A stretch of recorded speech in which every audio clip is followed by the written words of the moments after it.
we go, I think. Hopefully, that should be us live.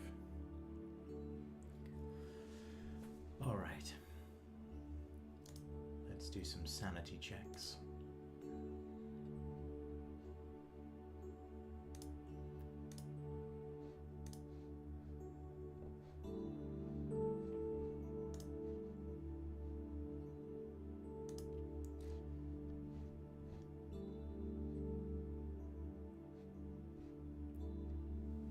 There we go.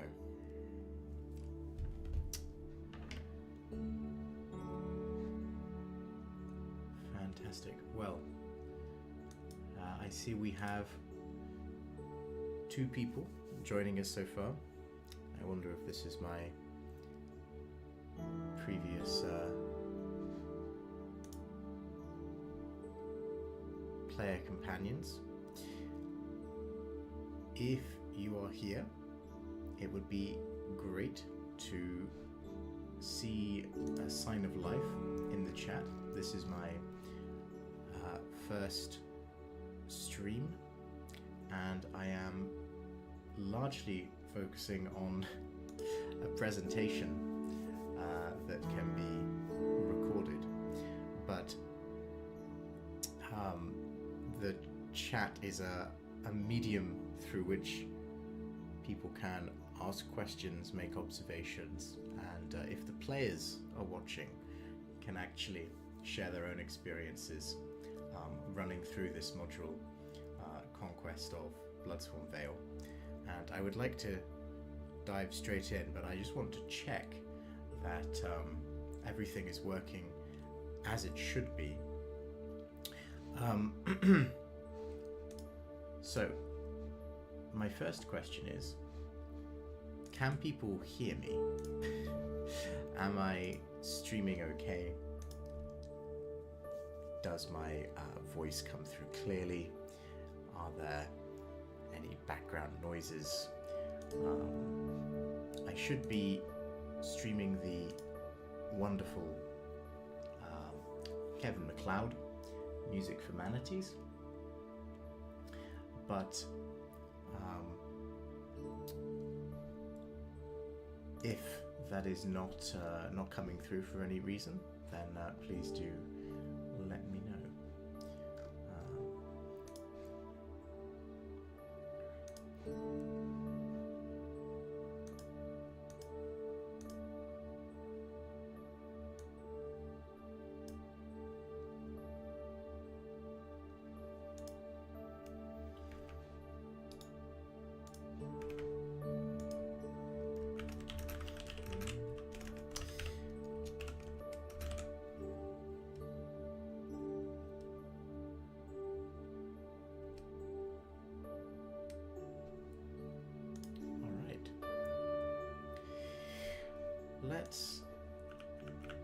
Let's get going, I think.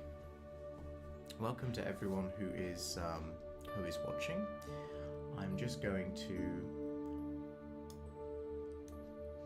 set up my... Fantastic. Thank you, Fletch. Wonderful. Okay, so I'm going to begin recording my own audio, because this is not the final product. This stream is the opportunity to kind of be in the final product, but I'm going to be recording my audio and turning that into a video where the presentation that you're about to watch is edited more smoothly with transitions and fancy things, and the music can be balanced, and any background noises that may happen can be edited out and that sort of thing. But I wanted to do a live stream for a module that I completed, partially as an experiment to make sure that the format worked and to allow me to get used to undertaking such a thing, but also because I think it's really important for game masters to share their experiences, especially when they've completed campaigns that are of official modules. And that's something that I'll talk about in just a sec. Let me begin my recording. There we go. Okay. So, welcome to the Lawtor's first GM Tips stream. This is proof of concept, but it is in itself also discussing one of Paizo's very first modules, originally written actually for D&D 3.5e, called Conquest of Bloodsworn Vale. This is a campaign that I ran for just over half a year, I want to say, maybe just under, about 6 months, with a team of 4 people, 5 people, but 4 people at any given time, and I had a lot of fun. But it's a conversion to Pathfinder 2nd edition, a conversion which I undertook to do myself so that I could tell the story in Pathfinder 2nd edition, and it's the sort of thing that I don't see a lot of discussion about online. Normally, when people convert official game modules to Pathfinder 2nd edition, they use Paizo APs. So Rise of the Runelords is probably the most, I think, popular AP conversion, but smaller modules like Conquest of Bloodsworn Vale are rarely given any attention. And I understand why. It is firstly difficult to even figure out that they exist. The only place you really see it come up is its own store page, which is buried on Paizo's website. And oh, thank you for letting me know, Wiston. Yeah, absolutely, I can do that. There we go. Hopefully that's a little bit better. So, you don't see these sorts of modules come up in discussions very often. They are very, very old-fashioned. It's early Paizo, and thank you, fantastic. And it's a shame, because this is one of the very first modules that is set in the Golarion world. Golarion as a campaign setting predates Pathfinder as a game system by about 2 years, a year and a half. And so there are, I think, about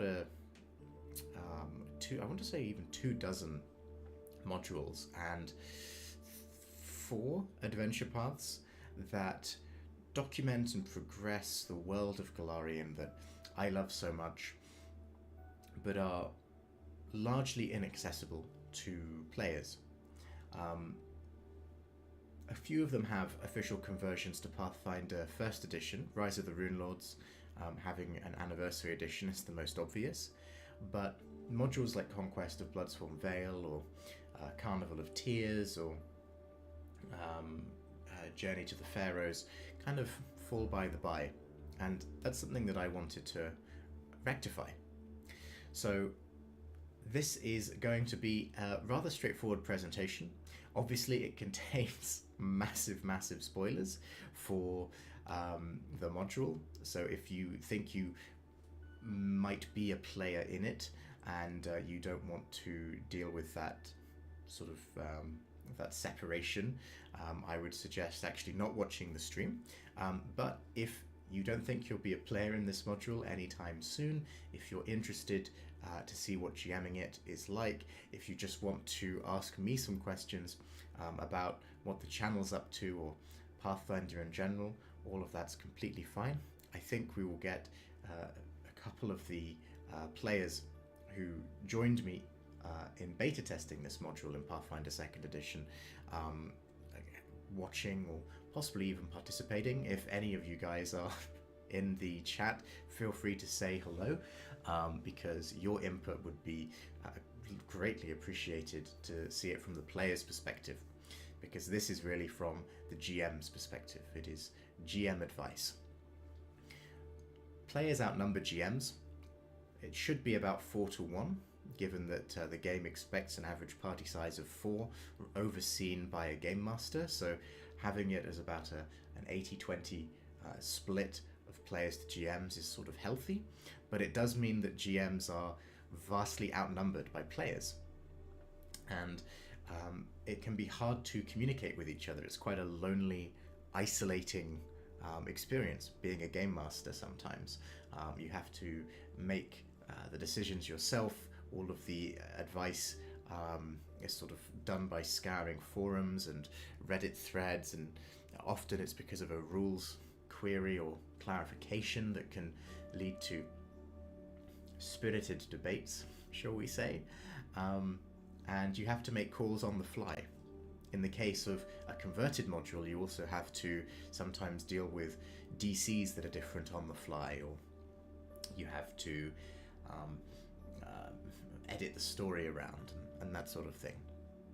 Some of this can be mitigated if you're running homebrew, but I am a bit unusual, I suppose, in that I don't enjoy running homebrew stuff. I really love Golarion as a space to tell stories, and I almost exclusively tell those stories that are documented in official modules. So let's see how this goes. But the very last thing I want to say before we begin is to give a shout out and a thank you to a smaller Pathfinder YouTube channel called Third Action, which is run by the wonderful Jason, whose own 6-part video series, which was done in a very similar style, inspired me to create this, well, I guess this live stream, but it will also be this video once I pull the audio from it and do some editing magic behind the scenes. I've been converting the Rise of the Runelords adventure path, and it took months, and although there's a lot of good documentation for how to do that because it is so popular, I really found Jason's videos and advice supremely helpful. And in, I believe, the first video, he makes a point of saying that, you know, GMs, we should kind of band together, almost unionize in a sense, and share our experiences. And I honestly couldn't agree more. So his channel does a lot of old Paizo adventure path, sort of live streams of actual plays and things. Really worth checking out if you're into that sort of thing. And he's just a lovely guy, so a big shout out to him and his channel and team at Third Action. Okay, so what the hell is this module? Well, it's a game mastery module that was first published in July 2007.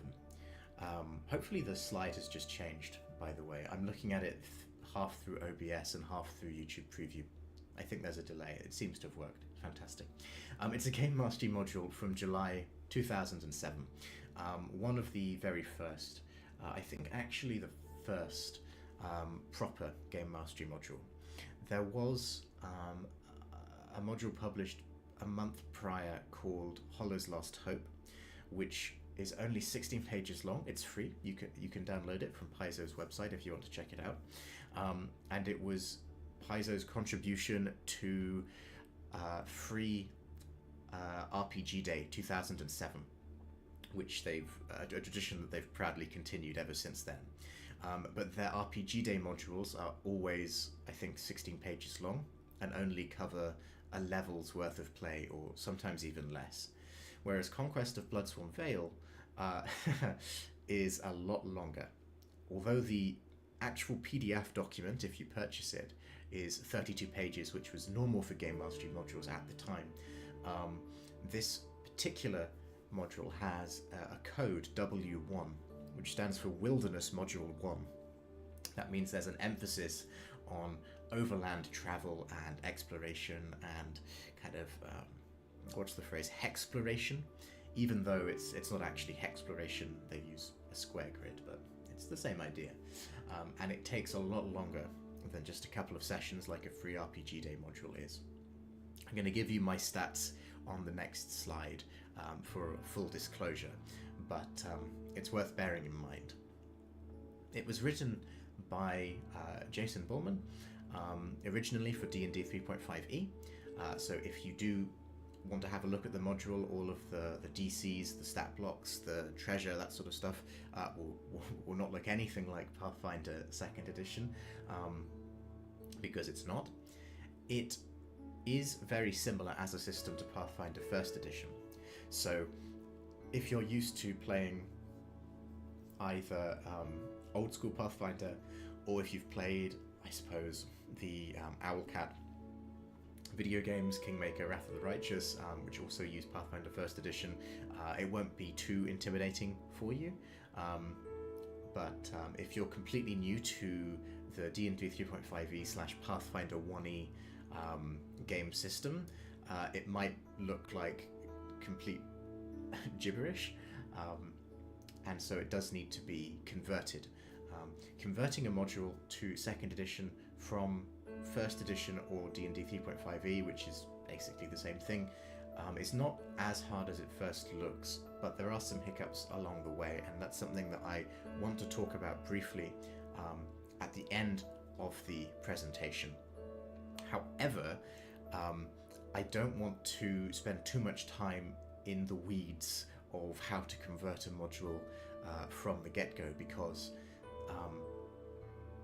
I think it's something that I'll end up repeating when I do more streams of the future modules that I run, and I think that anything I say has been presented in a much more elegant, eloquent and practical manner online already. So rather than try to teach people via a tangential YouTube live stream of how to convert everything, I'm just going to add my own sort of conversion notes that are unique to this module in particular towards the end.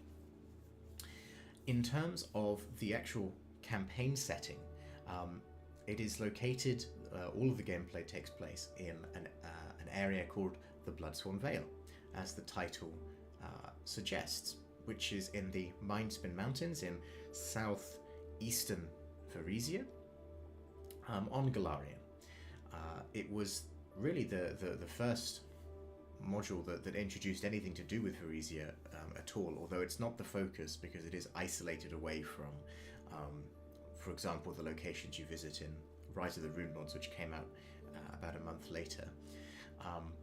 It is overseen by Corvosa, which we'll talk about, but you don't need to know very much about the locale or the setting. That's an advantage of a wilderness module like this. You could easily transpose it to any sort of generic wilderness area.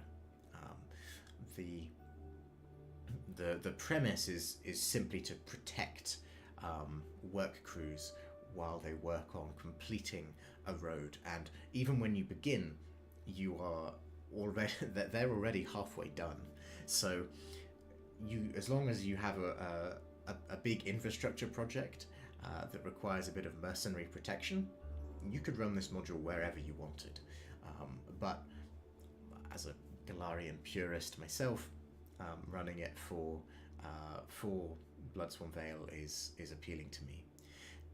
It begins at level 6, and once converted to 2nd edition, there's enough experience for some gameplay at level 8. So just over 2 levels worth of modules, of gameplay. But you may find that you don't quite hit level 8 if you have a party that isn't interested in doing absolutely everything, or if things go off the rails and you find yourself gallivanting around doing things that are not too relevant to your kind of objectives, which is always a risk in these sorts of modules. I think that it is a good level range. Again, there's no reason why you have to stick to this level. Encounter building is different in 2nd edition than it is in D&D, which is obviously a proficiency without level. system. And actually, a variant rule like proficiency without level could work quite well in this sort of wilderness where a lot of the creatures are at or below party level, which makes encounter building a bit more tricky. So I think you could bump the level down quite easily. Bumping the level up would be harder because you may start to struggle to find sort of regular creatures to throw at the party, but there's plenty if you go digging around, so your mileage may vary. I ran it as written in this area. I started at level 6. I used the treasure tables that you can find in, at the time, the Game Mastery Guide, but I imagine GM Core now. And that's something that I'll touch on a bit later as well, but it should work more or less fine. And finally, the iconic classes for this module are Cleric, Fighter, Rogue, and Sorcerer.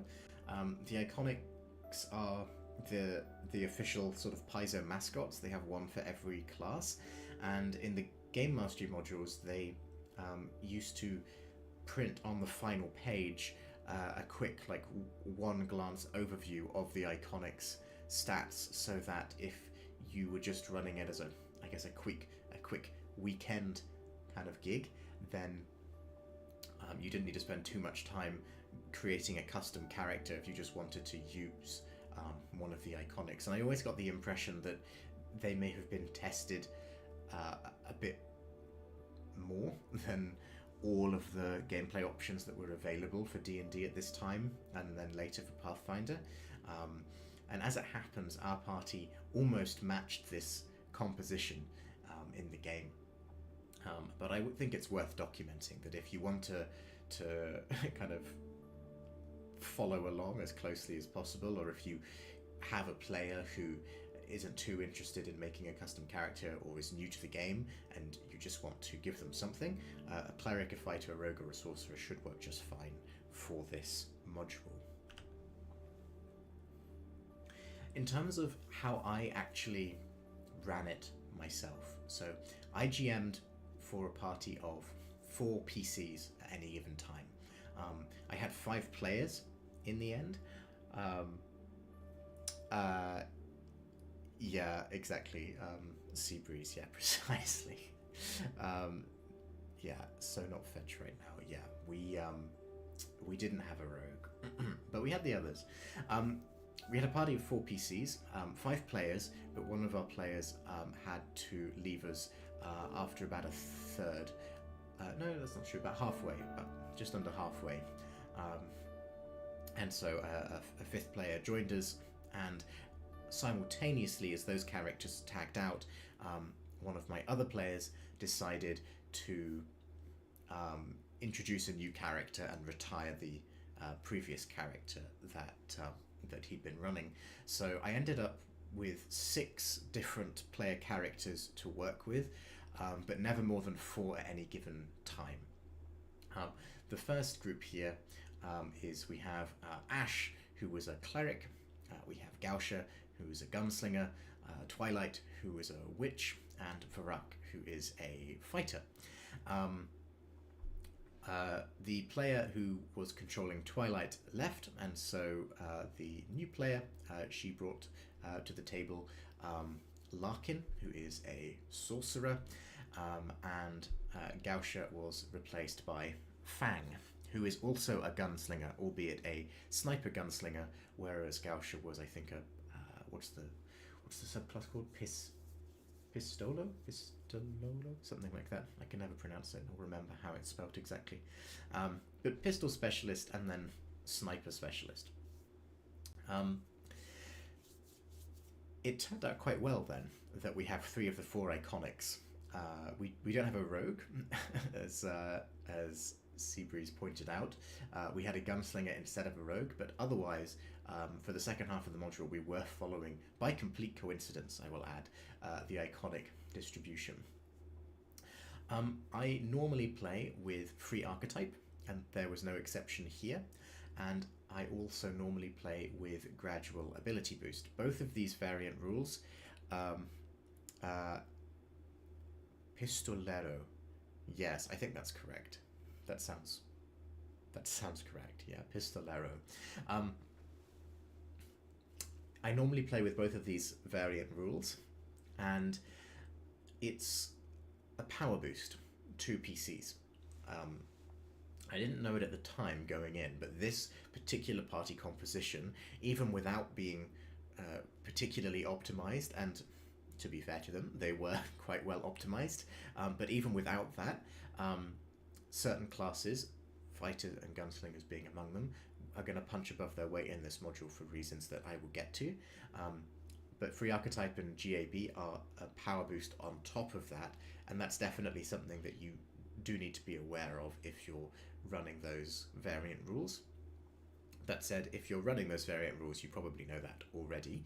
Um, but giving the stat point boosts um, ahead of time means that you actually end up with all of your what are normally your level 6 boosts at level 5, and you've been building to that from level 2. So although level 6 itself, which the module begins with, is on level and actually okay, level 7 and level 8 will feel slightly more powerful, and ditto for using additional archetypes. I always encourage players to use their archetype for something flavorful rather than something mechanical, if they want to, and to not worry too much about compromising the integrity of the party if they have an idea in mind that can only be executed with a free archetype character. Of course, the two are not mutually exclusive, but it's worth bearing in mind. What's also worth bearing in mind is that the critical hit and fumble cards, which is the final variant rule I used, are not particularly balanced, and I do not recommend using them. I had not used them before going into this module. I ran two modules in two different campaigns, and I hadn't used them before, so I decided to use them for both of these campaigns, and it was an interesting experience with the hits and fumbles. I don't know if Seabreeze, I know you were one of my players. I don't know if anyone else, or any other players are watching at the moment. I'm not sure how you felt about them, but to me there's a couple of issues with them, which I knew going in, but sometimes you have to experience them to really prove it to yourself. The first issue is that it is a little bit unfair to marshals, because you're going to be rolling critical hits and critical misses on a nat 20 or a nat 1 more often as a marshal than you are as a spellcaster. Because if you're a spellcaster, then you have spells that are utility based, so that aren't relying on attack rolls, or you have spells that are save based, so you're not rolling anything. It's the creature or creatures you're targeting who are making the rolls. So because they only proc on attack rolls, marshals who might be swinging 2 or even 3 times around in certain situations, thinking of flurry rangers for example, are going to be getting nat 20s and nat 1s way more frequently than your spellcasters are. So when they're rolling well, they'll feel amazing, but when they're rolling poorly, it will feel like kicking them while they're down. So it is definitely, for better or worse, only going to affect your martial characters or characters who are making attacks in practice. Seabreeze says, I didn't hate them, but they were very swingy. As the sorcerer, I don't know if I ever saw one from my usages, and when they did come up, sometimes they really hurt, other times nothing really happened. Yeah, that's the other thing with them. They are not balanced. Sometimes it's something very, very niche or irrelevant. So it'll be like, oh, your shield breaks, which, if you have a shield, and it's especially if it's an almighty, powerful, reinforced magic shield, could be quite nasty. But almost no one actually has a shield. I mean, one of our six characters used a shield, and I want to say none of the NPCs in the module used a shield. So something like that will just never happen. Conversely, I think there's at least one. It didn't come up. It came up in the other campaign I was running at the time. One of them is like, make a fortitude save or drop dead, or something to that effect. And things like that are just too risky to allow to go through. So I often found that I was adjudicating on the fly whether something was valid or not, and it made the critical hits and fumble cards a bit more of a burden than something that was really enhancing the vibe.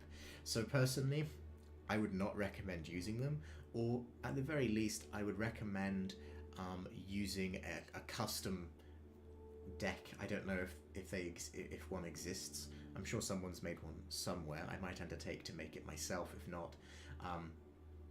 But I would recommend using a custom deck and rolling with that, because the official one is kind of weird.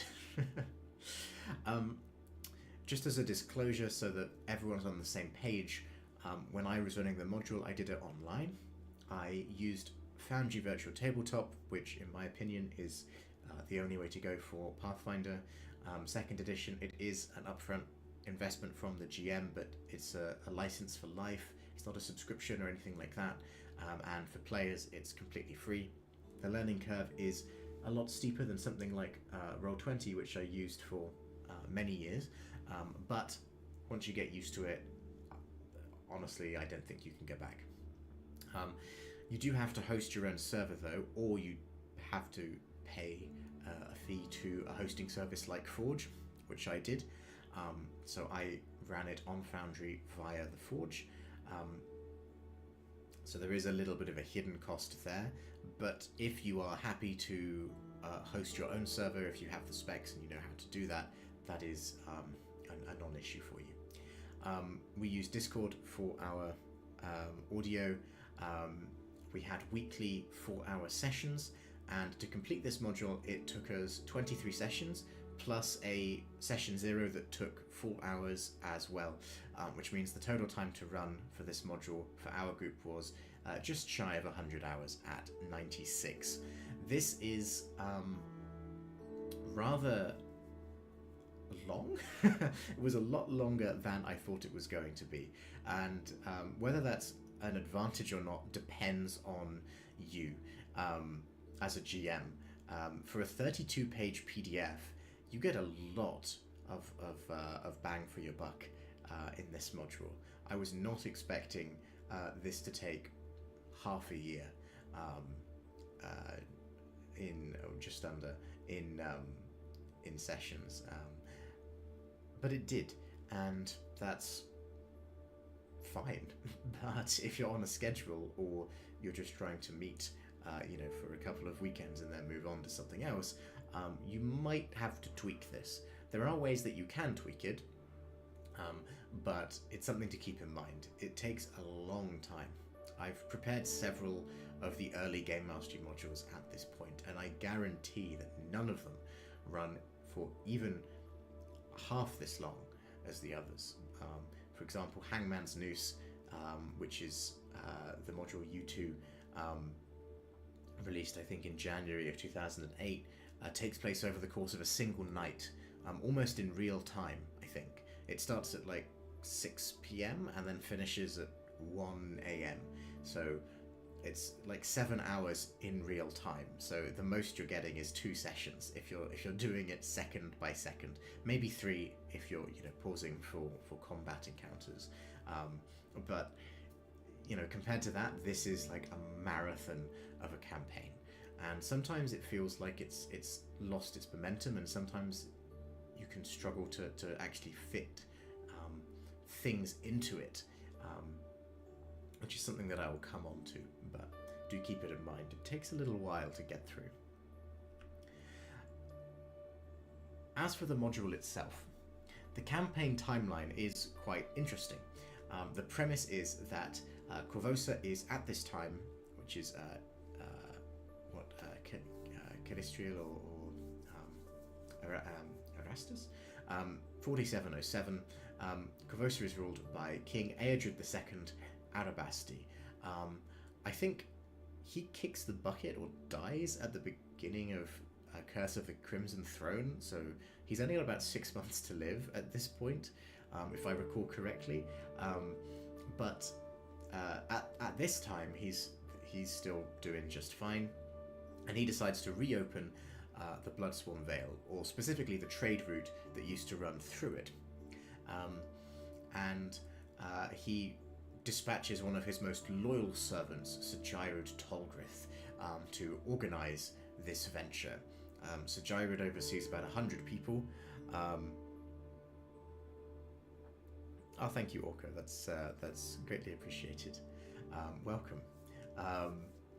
He dispatches about 100 people, and they spend about 3 months faffing around in the Bloodsworn Vale trying to get it open, and then he realizes that he really needs some help because the work crews are constantly being harassed by creatures and fae and spirits of the damned and all sorts. And so he puts out a call that says, if you want some money, come along, help Corvosa build this road, and rewards abound. So the party accepts this notice. That's the premise. The party does need to be willing to functionally serve Corvosa. If there's a character concept that instead tries to undermine the Corvosan trade route, for example, if someone wanted to be a druid who was trying to preserve nature and thought that the road was an affront, that would be very tricky to pull off. The module is not prepared for it, and it would put all of the work on you to do that. So I strongly recommend discouraging those sorts of character concepts. They're not really compatible with this module unless you are determined or you're willing to modify the campaign quite significantly to account for that. It also leads to the possibility of some inter-party conflict if some of your characters really want this road completed and others actually don't, or are serving their own agendas.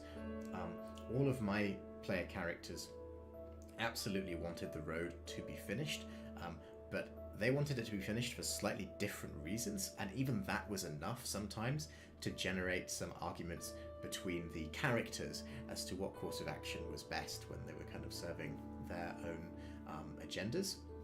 It's nothing that we couldn't deal with in our context, but different groups might find that to be an unnecessary sort of drag on the module as a whole if they're just trying to get through, one event to the next. Regardless, in the final 10 days, because you're working to a strict 60-day deadline in game time, so you know when the module is finishing for your characters, in the final 10 days, a sorcerer appears. He delivers an ultimatum. He says, leave, be gone, or terrible things will happen, and if you don't deal with the threat in about a week, then he basically blows up the fortress, the little Forked Thorn that the party's been using as a campaign headquarters for the last 2 months. And that makes the emissary of the king, when he arrives like a week later, really disappointed in everyone. And it's therefore in everyone's best interests to deal with this sorcerer. You can see him here. His name is Vardak. He styles himself as Lord Vardak.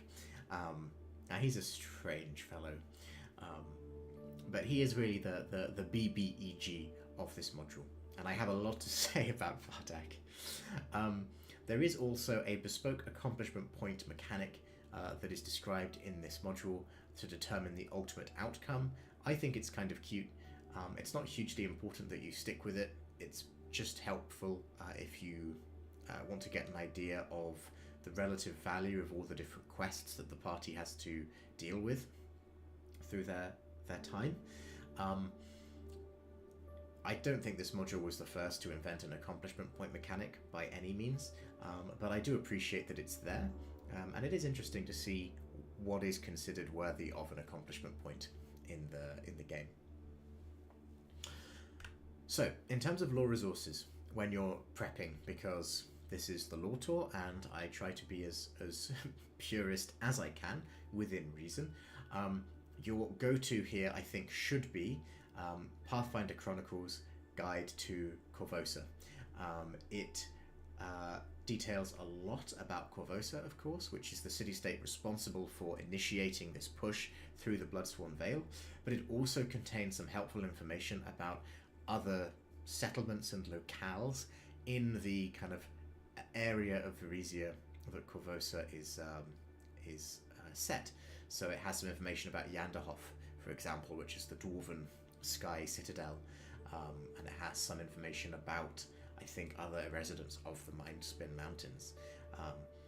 Because this takes place at the very beginning of Galarian's actual play timeline in the summer of 4707, all of these resources are actually published way after this campaign canonically concludes. So you have to be a little wary of spoilers, but to be honest, there's not much to spoil.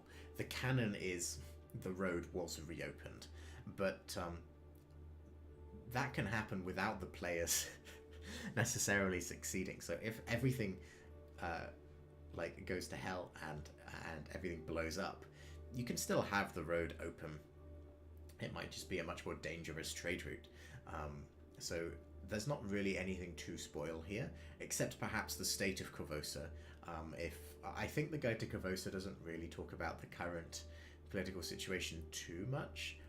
I believe it was published really as a companion to the Curse of the Crimson Throne adventure path that released in, I want to say, February 2008.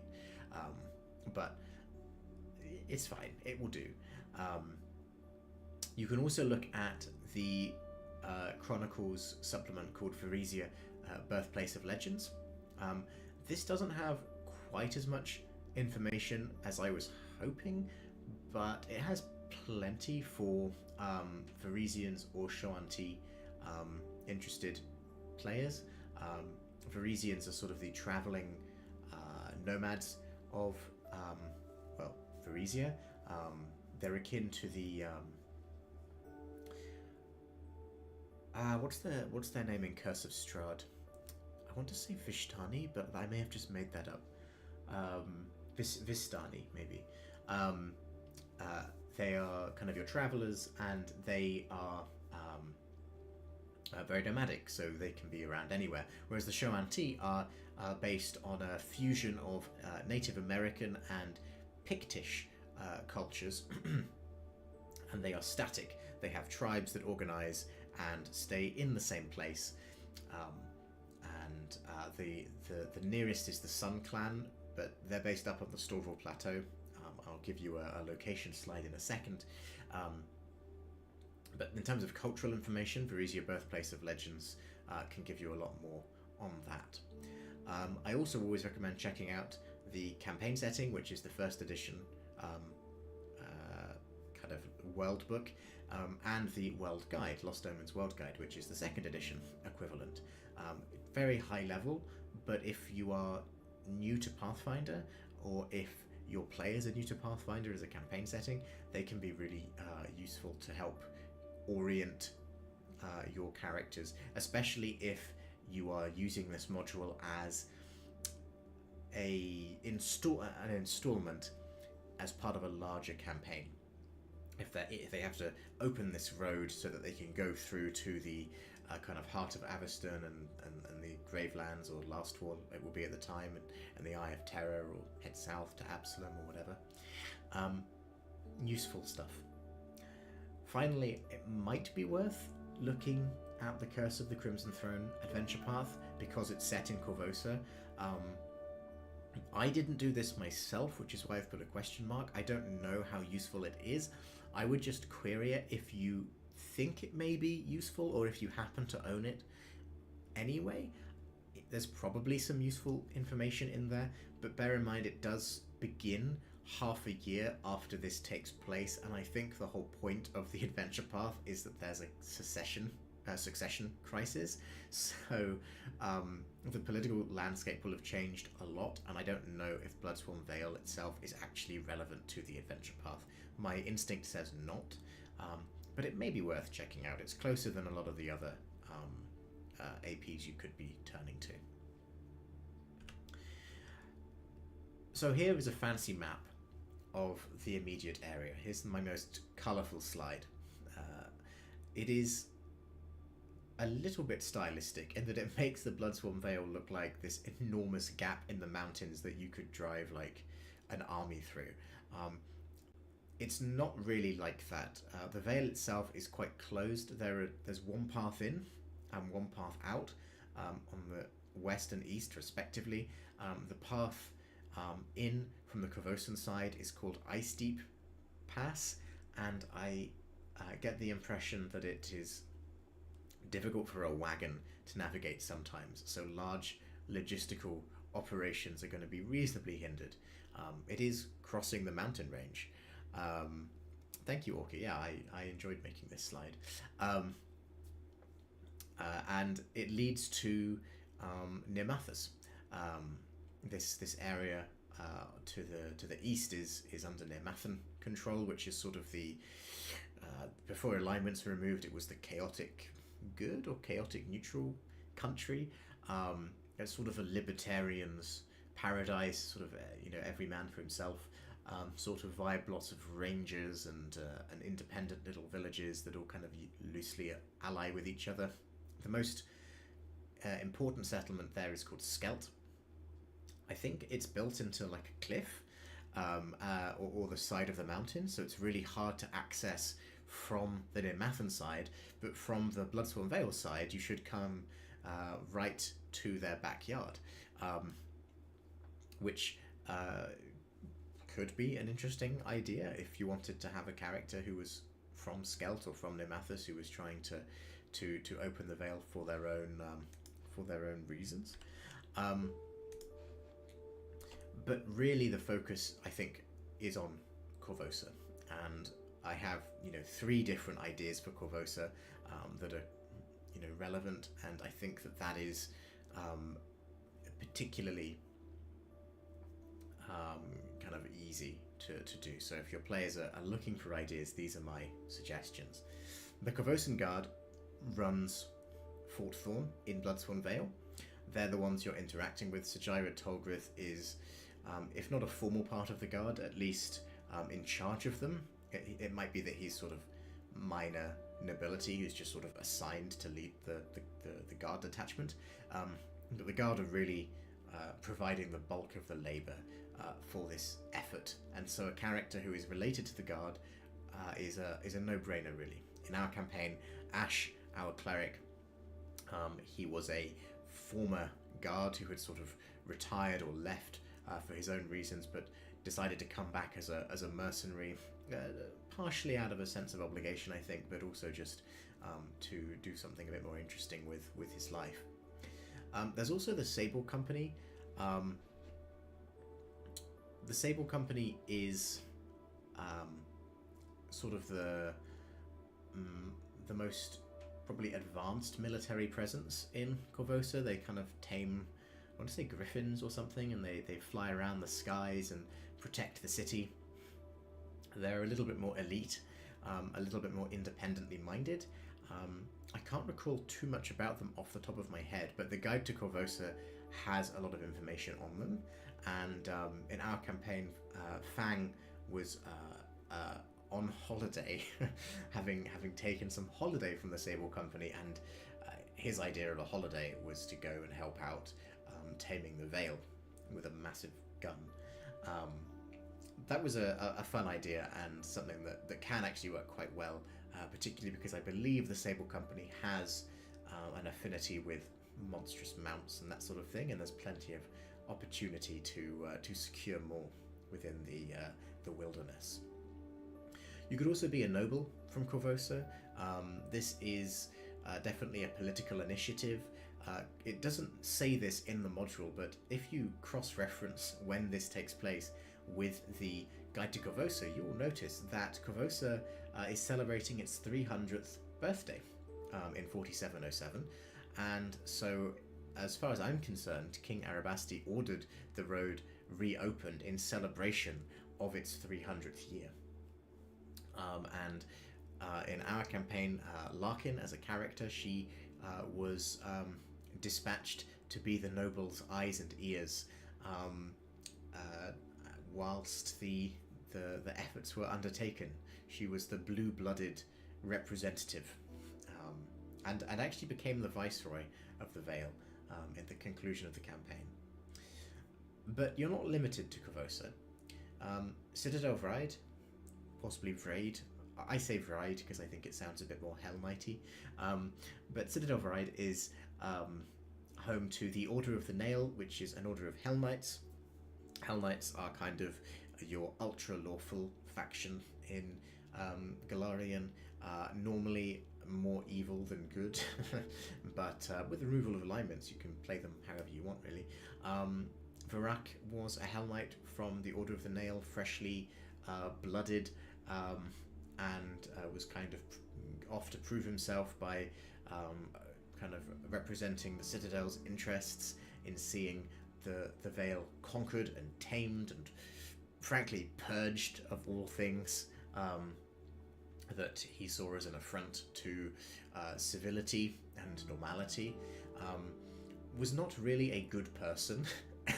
Like, was definitely a fantastic character, but Varak the Hell Knight was not a good person, and it's a good example of you know, you can play a character in this module who is not necessarily a good person, because conquering the Vale is really sort of an act of colonialism, really, although there are no humans living there, at least no human settlements or anything. It's just the wilderness, but we do have, like, at least one group of Fae living there. There are other sentient creatures who live in the Vale, and Corvosa is just going to bulldoze it, basically. It's up to the party to really modulate how that looks, and that is something that you will have to kind of consider as a GM as to whether you want to take this slightly darker approach or whether it's a bit more traditional. We had a bit of conflict in the party sometimes because of the, shall we say, different philosophies and outlooks of say our Hell Knight versus our noble or our you know, Corvosan Guard representative, and it was never a huge problem, but I think it is something that I would caution against, or at least discussing quite thoroughly in session 0 if you do have character concepts that might conflict in this way. So, moving on. Skelt, we didn't have anyone from Skelt or Nomathus, but as I said, if you want to be a Nomathan trader, I think that's absolutely valid. We also didn't have anyone from Yanderhof, the Dwarven Sky Citadel there in yellow, and it's almost a shame. Like, it's a really interesting place. There's not a huge amount of information on it, but you do have the number of Dwarven guilds, which have a treaty with Corvosa to trade. It's called the Treaty of Crystal Rock. Crystal Rock is on the map there. It's a fancy cavern, basically, that's owned by the dwarves of Yanderhof, and a pact was signed there between Corvosa and Yanderhof that basically said they are consistently looking to secure better trade routes and avenues of trade, and so it makes perfect sense to me that the dwarves of Yanderhof would be interested in making sure that this initiative from Corvosa is successful. More trade flows in from Skelt and Nomathus, more trade flows in to Yanderhof and the Dwarven Guilds. So I think being a dwarf, or even being a sky magistrate, who I believe are the kind of foreign representatives of the Citadel, they're responsible for making sure that foreigners are behaving themselves in the Citadel, but also for facilitating external relations. So if you want to be a Sky Magistrate or a representative of a Dwarven Guild, go for it. Really interesting idea. Seabury says, it feels like no character in this module can ever feel truly good. All are working at a goal of conquest to claim the Vale. Trying to be good might feel like being at odds with the party goals. Yeah, possibly. I think you can just ignore it. You can just say, don't think about it too much, because the module certainly doesn't think about it at all. There's no like, hey, your players might feel like they're being a bit mean or possibly downright evil when they're slaughtering these Fae who, yes, have attacked you first, but also you can kind of see why they're upset. That's very true. I think you can just ignore it. If you are taking it a little bit more seriously as a table, then yes, I think it can be difficult to reconcile. That in itself is very interesting, but you can sort of devote as much energy to it as you want to. I think a lot of tables would prefer to not even worry about it and just, onwards you go, and that's very valid. But yeah, it does give you the opportunity to think about that and to make characters who are not your classic, save the town, slay the dragon sort of people. My final suggestion for character concepts really is perhaps a Shoanti of the Sklar-Kwa, which is the Sun Clan. They're based on the Storval Plateau, and you can just see the very southern tip of the plateau in the top of the image there, in orange. They are a little far away, but it is documented that a clan of Shoanti used to dwell in the Vale and was then basically destroyed, like they were killed, and the survivors pushed into Varisia proper during the Everwar, which is the Chilaxian expansion, when they were building their empire hundreds of years ago, about just over 300 years ago, I think. And there is actually an event in the module with the Shoanti kind of spirits. So it is interesting to have Shoanti as a concept, although why they're helping Corvosa claim the Vale is sort of, I don't know, their business. We had a Shoanti character, Gausha, or Pistolero character. They were an interesting fellow. I think the concept was sort of that Gausha was serving their own goals, and it was tricky to integrate that into the module, and I think that's why the player ultimately swapped Gausha out for Fang, who was a lot more straightforward from the Sable Company. So you can have Shoanti characters, but I think it's tricky if you're kind of trying to run it in universe and trying to get the lore kind of nailed down. If that's the kind of table you enjoy, firstly, you're in good company, but secondly, it might be tricky to integrate a group of Shoanti. You could be like all Shoanti and turn it into a kind of reverse conquest module, which would be a fascinating endeavor, but very much beyond the scope of what the module is prepared for. It is, after all, only 32 pages long. Just quickly, a couple of helpful timelines as well. On the left is the official timeline from the module. It is kind of a breakdown of the key events that happen over the course of the 60 days. You will notice that there are some reasonably long stretches where nothing actually happens, and it sometimes feels like a little bit of padding. Like having an event that just says the missing worker is killed by spiders if not rescued by this day seems a little bit odd, but so it goes. Oh, no worries, Seabreeze. Thank you very much for joining me. Thank you for playing in the campaign, and yeah, have a good night. Yeah, so we have a 60-day timeline here. It is useful to follow. I wouldn't worry about following it too strictly. I'm going to elaborate a little bit more on that, but I wanted to include it just to contextualize how you as the GM are encouraged to view running this module. You're just kind of day by day, on this day, this thing happens, on this day, this thing happens, and so on. The timeline on the right is something that I made myself, drawing from different sources of information and lore.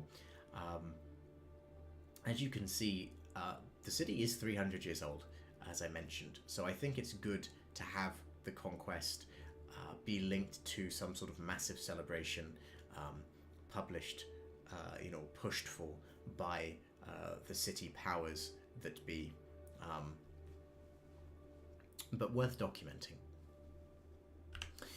This is the Vale itself, and as you can see, it is not as open as the previous map made it appear. We have a couple of interesting things to note for the GM's eyes only. Firstly, most of these points of interest that are highlighted will not be visible to the players when they begin. It is a case of exploring and discovering locations as you go, or sometimes things happen and then the party is compelled to investigate and go to certain locations. Really only the natural locations are visible, so the roads, Ice Deep Pass, the rivers, Mist Lake, and Fort Thorn itself kind of visible at the beginning, but by the end of the module I think everything here could realistically be revealed to a party that thoroughly explored everything, and our party did explore everything.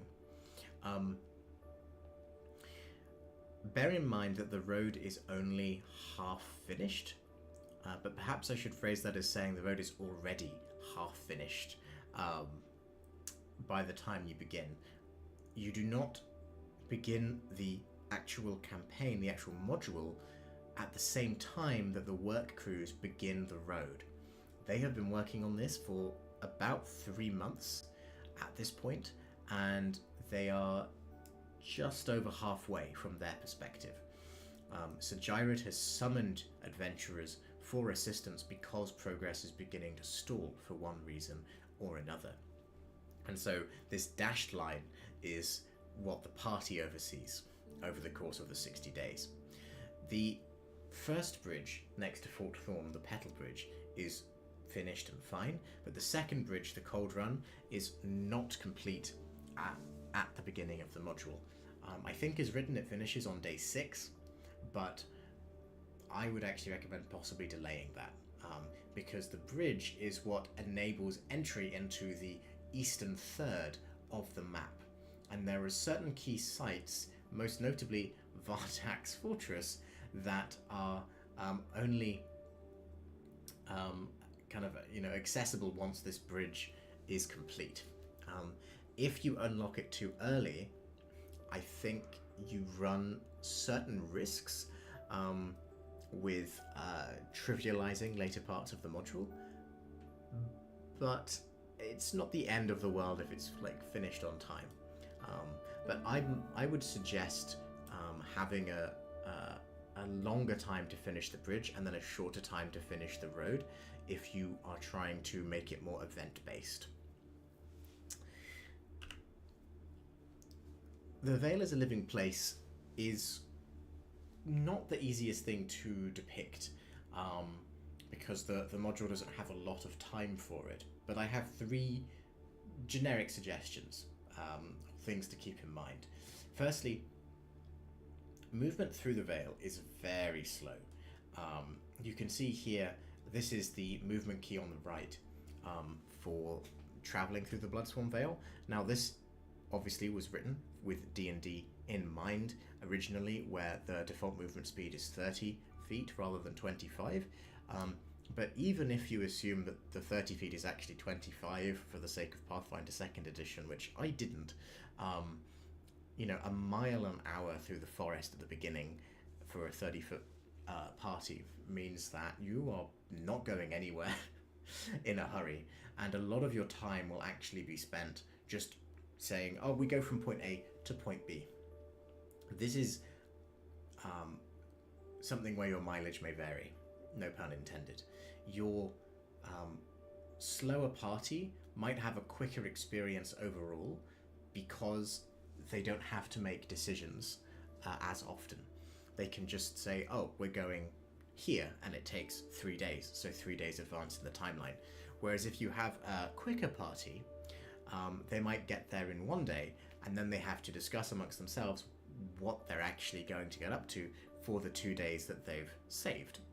In my opinion, the module is not particularly prepared for parties that go faster than 40 feet of movement speed.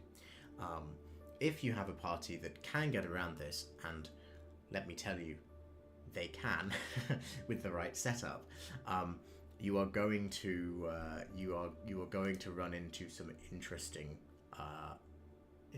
problems.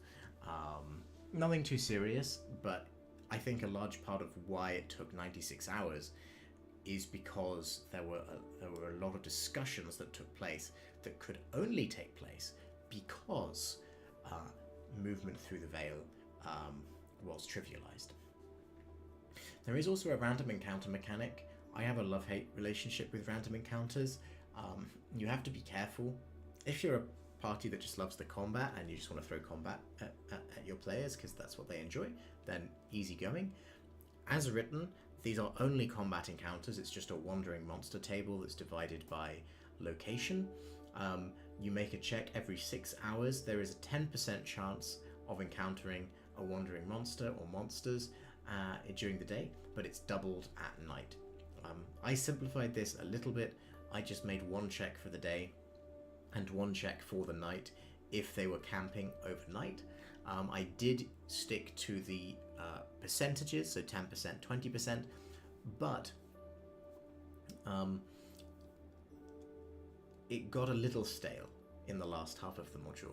And so what I recommend is stopping the random encounters if you are trying to build up a sense of momentum. For the second half of the module, removing the random encounters as Vardak becomes more and more of a focus allows you to build that sense of momentum, whereas keeping them in, especially if they're just trying to get somewhere quickly, can really slow the table down. So be careful with your random encounters. That said, to keep the Vale as a living place, the party also needs a reason to actually explore it, and as written, there's only really like one reason to do this, which is a resource hunting quest that Sir Jairud gives the party on their first day, basically. Now, to be fair to the author, he does suggest in one of the kind of sidebar design notes something like a creature hunt as an alternative, but frankly, it's not much to work with, and you do need to put a bit of extra effort in to explore the Vale, or to give your party a reason to explore the Vale. I recommend taking the strongest monsters from the random encounter table, not relegating them to random encounters, making them their own thing, and putting them somewhere physically in the Vale. We had, you can see here, the kind of mountain outcrop to the left says Chimera Den. In the swamp to the south of Mist Lake, we have the Medusa's Lair, and in the hills to the north, we have the Hill Giant's home. As written, they're not present there, but I think making your strong monsters lairs tangible locations will help a lot with motivating your party to go out and do things throughout this module, rather than hunting for resources, which is kind of always a little boring, but is even more neutered in Pathfinder 2nd Edition for reasons that I'll come on to. Towards the very end of the module in Part 4, they do have this obvious objective of tracking down Vardak, but that's only at the very, very end, and really if they try to do this before then, you might end up breaking the module. So be careful. Let's talk about what you actually do then. The module is split into 4 parts, 1 through 4. Part 1 is called Missing Workers, and it is simply the sort of tutorial, if you like, the prologue, the introduction. It only takes place on day 0 when you first arrive, plus however long it takes the party to deal with the problem. Missing Workers serves 3 important functions. Firstly, it's your introduction to Fort Thorn itself. The statistics there is my attempt at turning the settlement into a 2nd edition style stat block. It is really just a first level settlement. There's only 100 people, with a few kind of notable higher level NPCs. Sajirid is level 6, so on par with the party when you first begin, but by the time you finish, the party will be the strongest group, the strongest individuals at the fortress. I had an interesting mechanic of limiting what items are available. Normally this is based on the settlement level, but the problem is the settlement level is too low for a level 6 party, and the loot is a bit of a problem in this module. So to circumvent that, I had this sort of delivery system where the party could order things in advance, and then they'd have to wait, but they could use Corvosa, which is a level 9 settlement, to acquire items more appropriate to their level. This was certainly... I actually quite liked it. I think it worked really well. The days that it takes to supply those items are days that your party can spend doing other things, so it's not a problem because you've got days to spare. And I said here 5% delivery fee. I didn't actually do that when I was running the module. I kind of forgot about it. They have enough money to be able to afford a 5% delivery fee if you want to, because they do get a bit more money than they should throughout the module, but it's not a huge issue. And you do need some way to give them items that are on level. You can just hand wave it. I mean, I've basically treated it as a 4th level settlement, even though it's only a 1st level settlement, but whatever. Within Fort Thorn, although you have many named characters, Sajirid is the only critical one. If you just want to streamline the module and run it quite quickly, just use Sajirid and don't mention anyone else. Just have the Fort Blacksmith, the Fort Priest, the Fort Officer, whatever. Sajirid, however, is important, and you do need to establish both his attitudes and personality quite well as the vibe of the fortress itself.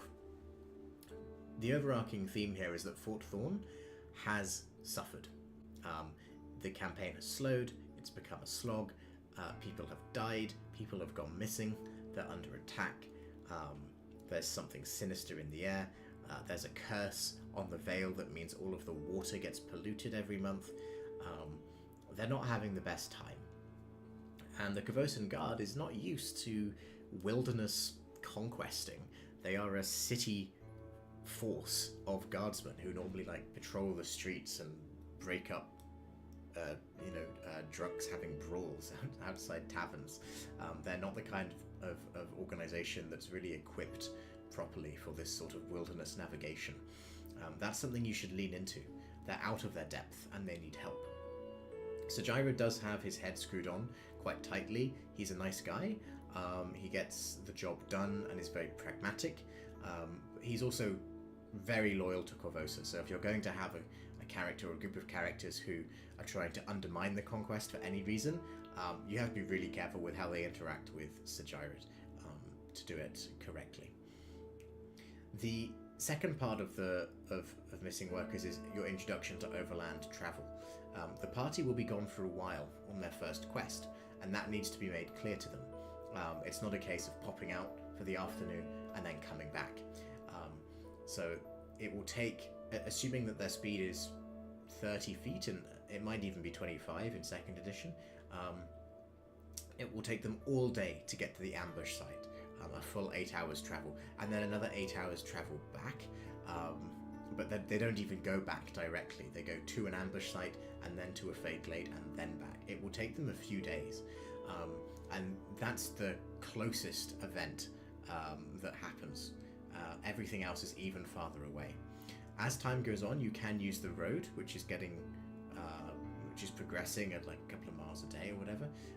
But it's not the be-all and end-all of shortcuts that you might think. So be careful. If you're doing resource tracking, you should introduce it now. Pathfinder 2nd edition is not particularly well equipped for resource tracking in the wilderness, given how cheap and effective rations are.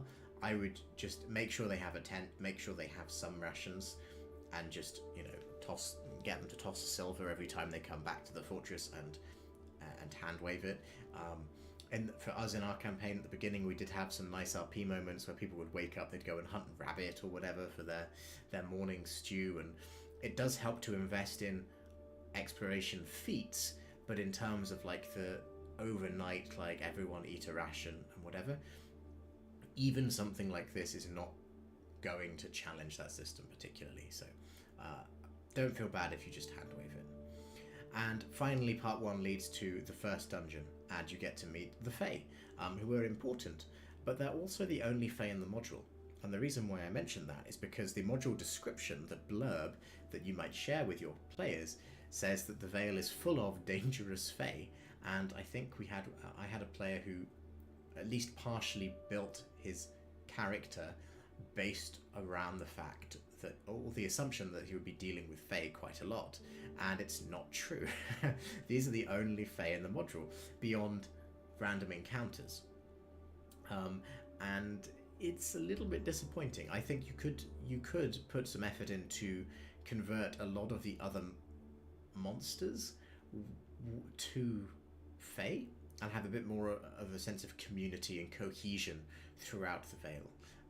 The Vale is full of rose bushes that have grown after the Everwar conquest, and they are kind of lurking in the background. They're the reason forest travel is so slow. They are constant hindrances on maps, difficult terrain, they inflict piercing damage, that sort of thing. The Fae that you meet in part 1 are literally called rose blood sprites in the module, but once they're done, and it's a little bit of a shame, I think. So bear in mind that if you're just going to run it as written, the Fae are not as important as the module suggests they are. So you come to the ambush site, and I would waive random encounters to get here. The module actually introduces random encounters at this point, but I think given that part 1 serves as a bit of an introduction to more important things, you are well within your rights, even if you're using random encounters, to just waive them for this first journey to the ambush site. There's not much to say here. I don't want to walk through every DC, that's way too granular for the scope of the stream, but I will say that just note that the bodies have been buried already, which is a little bit strange. The premise is simply that a work crew has been killed, basically, and you're being sent to investigate, and you get there and the bodies are all buried. I think the idea is the scouts have buried them, the 4 scouts that are employed by the fortress,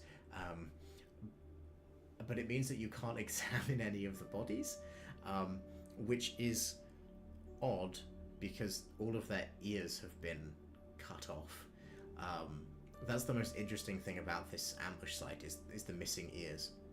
You can also find a thorn arrow that proves that it wasn't a random monster attack, and the scouts can tell you, because they're the ones who did the burying, oh yeah, all of their ears were cut off.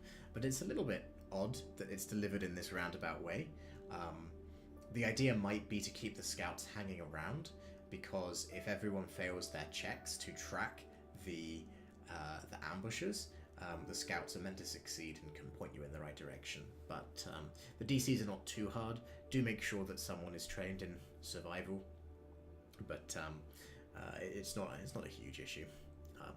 I also want to give a shout out to the author for actually writing in 100 people and that number adding up and making sense. If you do a census of personnel here for Fort Thorn, if you include all the named characters, the numbers of other characters, it adds up to exactly 100, which is really cool. So I appreciate that. Notice that there are only 24 labourers of the 100. Almost everyone in the fortress is either ancillary staff or part of the Kavosan Guard. And the labourers, who are actually the ones building the road, are a very small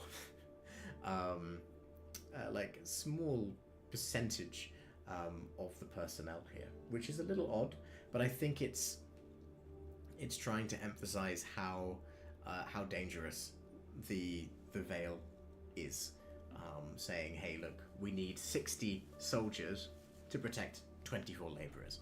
That's the level of danger we're dealing with. So you track the ambushers and you get to the Feyglade. This is the first dungeon in the module. It is one of two dungeons. The second one is Vardak's Fortress, which comes at the very end, so the module is sandwiched with these two dungeons. And the Feyglade is rather straightforward. It's full of Fey, with a few plants guarding the top, and there's some bees in room C4 as well.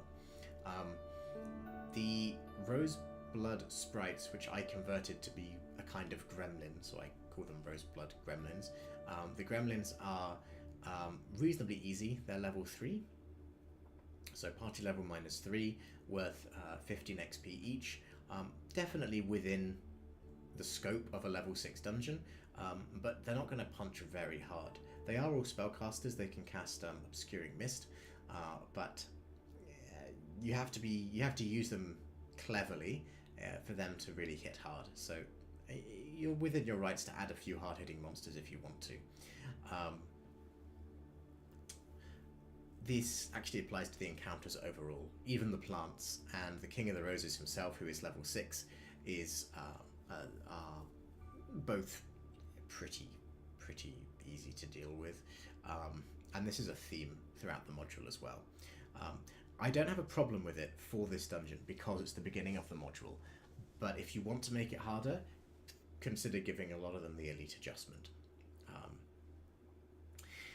There is a little kind of content warning in case anyone at your table or yourself don't really like themes of cannibalism or cannibalistic themes. The Fae are eating human flesh. I guess it's technically not cannibalism because they're not humans themselves, but you know, it's the imagery is very similar. There's a piece of art in the book that is Valeros, the fighter, looking horrified as he stumbles onto this Fey feast at the table, and there are skulls and suspicious looking meat strewn about the place. So it's not hugely relevant. The reason why the Fey have been cutting off the ears of their victims is to make an offering to Vardak. They're being coerced, and Vardak needs them for his sort of immortality machinations. So it's a bit convoluted, it's a bit odd. Feel free to hand wave it away. The important thing is that they are not attacking the Fort Thorners of their own will. They are being coerced by Vardak. It says that there is an offering box somewhere out in the Vale where they place their offerings, and every month the Flame Drake comes and collects the offering box and brings it back to Vardak. As written, you cannot find this offering box, and my players didn't because it's not meant to be found. It's just sort of flavor for the GM, but it does mean it's kind of hard to explicitly link this to Vardak, which is something that you might want to change if you're hyping Vardak up as the big threat of this module. On the other hand, the reason why you are not supposed to make this offering box a huge deal is because there is meant to be a bit of a social encounter with the gremlin in charge, who is just called the King of the Roses. What's really odd is that the way the dungeon is set up more or less precludes this from happening, in my opinion. A lot of parties are just going to go in guns blazing, and the reason for this is that you begin in C1 on the bottom left of the image there, and you are ambushed by the gremlins who attack you on sight and then flee down the stairs, down C2, into the dungeon. So everyone's alerted by the time you get there, potentially. If any of them get away, at least. Even if they're not alerted, when you enter C5, the large central room, where they're having their cannibalistic kind of feast, the King of the Roses is not immediately available. He's in C9, which is behind this wall of thorns and rose bushes, and there's this weird speech that the gremlins give where they say, oh, if you want to have an audience with the King of the Roses, you have to make these offerings, and it's kind of a clownish challenge. Excuse me. And so you're sent on this goose chase to get these offerings that part the rose bushes and facilitate a conversation with the king, which will probably lead to violence. But the odds of your party not alerting the roses and the gremlins down in the basement, not just storming in and killing everyone on sight straight away, cooperating with the ridiculous demands of the gremlins to acquire these items for the king, and then holding a conversation with the king long enough to actually get information about Vardak. Like, the odds are basically zero. Excuse me. So, in my opinion, it'd be better to have this rose wall parted from the beginning, have it as something that can be closed rather than opened, have the king be able to retreat behind it if combat gets out of hand, and that gives a reason for the party to explore the rest of this modest dungeon first, and maybe have some sort of hostage-style negotiation after the combat's happened, because I think you do need to anticipate combat here happening straight away. Our party made perception checks behind the closed doors and knew that there were gremlins behind the doors, and so formulated a plan to just kick the door down and basically ambush them as quickly as possible, which makes a lot of sense. And I think that should be the default, really, or the default expectation at least. So although this is technically your first Vardak clue, it's not guaranteed that you'll get it, and it's actually quite a tangential connection to make.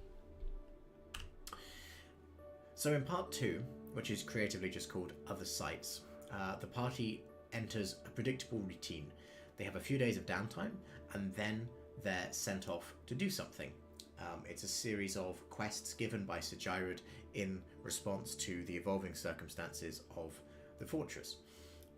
In-game, this takes place from days 1 to 31 inclusive, and therefore it constitutes over half the in-game time, over half the module. And indeed, the majority of events do happen here, but the locations themselves are mostly arbitrary, by which I mean you can see on this GM version of the map, it will say like, oh, location H in the swamp, that's where the lizardfolk settlement is located. Feel free to ignore that and place the lizardfolk settlement anywhere else. It doesn't hugely matter. The only important geographical distinction of this module is that the eastern third is cut off until the bridge is completed. And even then, you know, if you have fly or if you can make a swimming speed or something, not even then. But that's the idea. So you should be putting your important save till later encounters in this eastern third of the module. But apart from that, you can move around however you like. There's limited combat in this. There is a bit, but a lot of the events are RP based. And so if you do have a table where they just want to hit things and kill things, you should keep that in mind and be prepared to maybe leverage those random encounter tables in a way that makes them a little bit less random. The event number is quite limited for the length of time that it takes. You'll have a lot of downtime, which is fine, but worth keeping in mind. You also have a limited amount of loot. Loot is the hardest thing to convert from Pathfinder 1st edition or D&D 5th edition, 3.5e to 2nd edition, and this module is no exception. If you try and convert the loot directly, you will find that the party ends up with too much money in terms of the value of the items they get, but the items they actually get are not particularly helpful to them. It also assumes that you're looting the bodies of every creature you kill, which most parties won't, especially if you're not playing on a virtual tabletop. So you'll need to do a bit of work to improvise some loot. I have some guidance for that towards the end, but it's worth keeping in mind here. Consider compressing the timeline as well. If you don't want this module to take 96 hours, if you want it to be done a lot more quickly, I would suggest running it as a series of slice of lifestyle events. Run the first part, Missing Workers, as written, but then as you get to part 2, just say 5 days later, this happens, we're now doing this. 3 days after that, this happens, we're now doing this. Don't give the players that granularity of having to decide what to do every single day, where to go, what to see. Compressing it like that is definitely the easiest way to make it a quick and easy module. It is not how the module expects you to do it, but it will work just fine.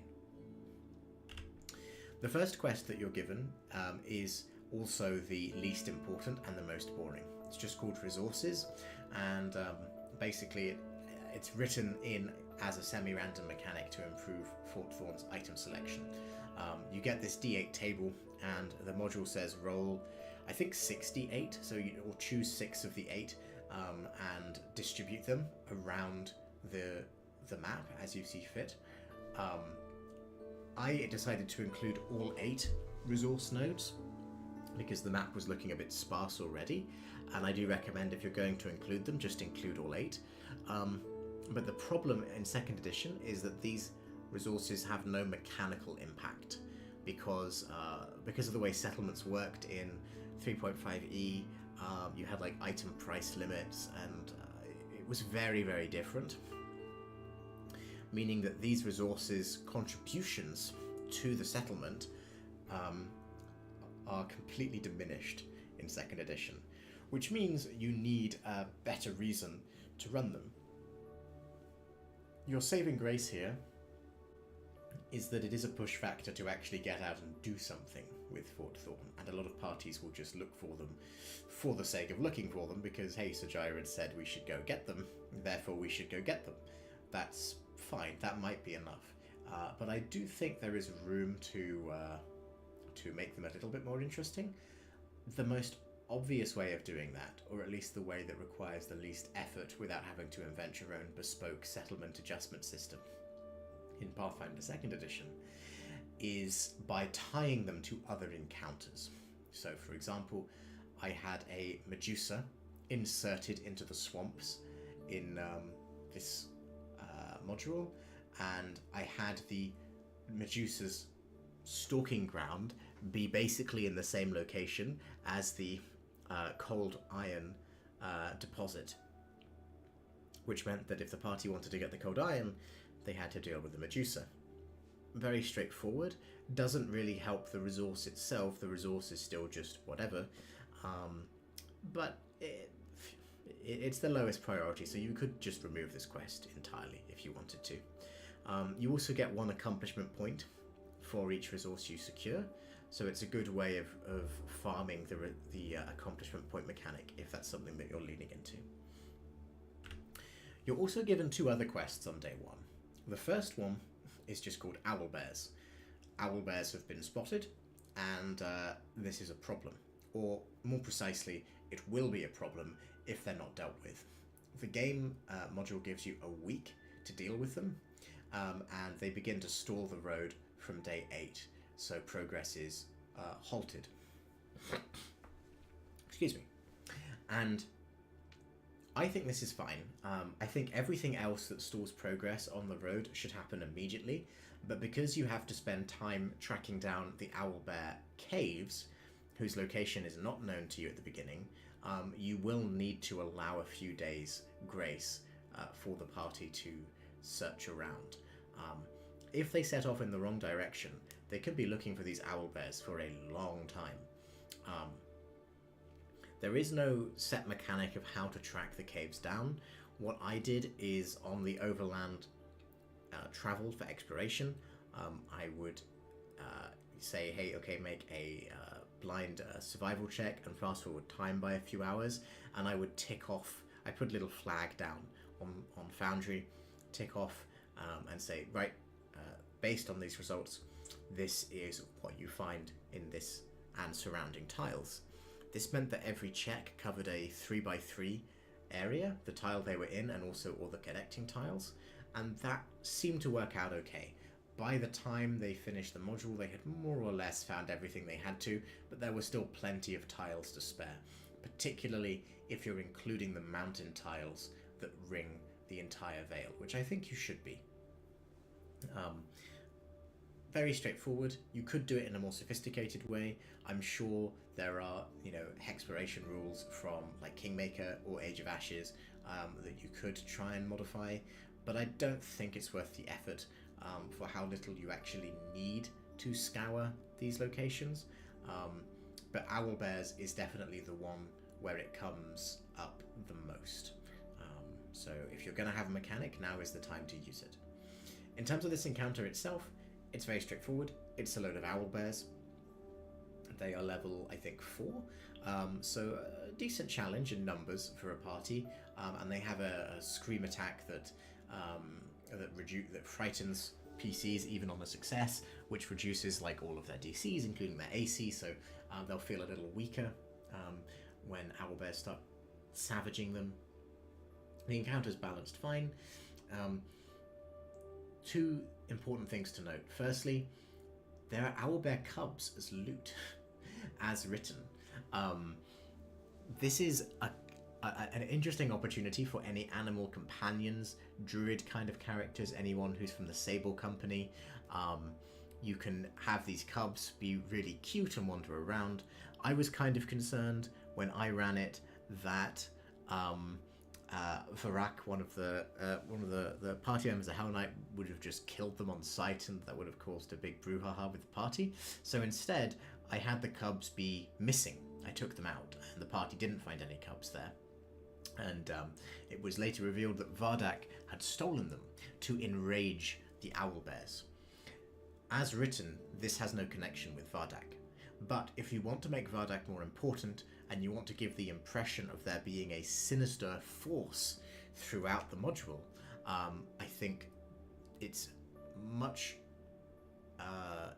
better to use this opportunity to incorporate Vardak as a real threat, and to say, oh my god, someone has stolen the owlbears, owlbear cubs. In terms of how you reveal that to the party, I think I just had the nest be a bit scorched, because flame drakes are Vardak's tool of choice, and they knew that something had burned the nest, which would obviously be either an intelligent humanoid or something that could breathe fire, either of which will eventually lead you to Vardak. One of the few pieces of loot written into the module is found here as well. There is a Cloak of Illusions, formerly known as a Cloak of Elvenkind if you're using the Premaster, although they do actually perform slightly differently mechanically, so you could have Cloaks of Illusions and Cloaks of Elvenkind in your adventure if you wanted to. Level 7 item, so it's on it's on level for a level 6 party. It's fine to give to them. My party didn't actually find it. It was they rolled poorly, searching this murky pool, and so it was never given out to them. Important loot shouldn't be hidden, and this is an interesting one where the loot is not important in itself. It's not critical, but it is also one of the very few opportunities the party has to actually get loot spontaneously.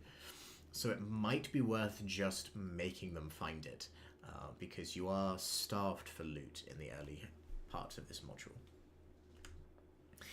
And the third quest that you get on day 1 is Pollution Lake. This is probably the most interesting quest in the entire module, in my opinion. I had the most fun with it, and I think a couple of my players did as well. You get it on the first day, but you can't do anything about it for at least a week, because there is a curse on the Vale, a remnant of the great battle that took place between the forces of Cheliax during its expansionism and the forces of the local Shoanti clan who used to dwell in the Vale. Every month, or every 30 days to be specific, all of the water in the Vale is fouled, and all of the water that is not in a sealed container.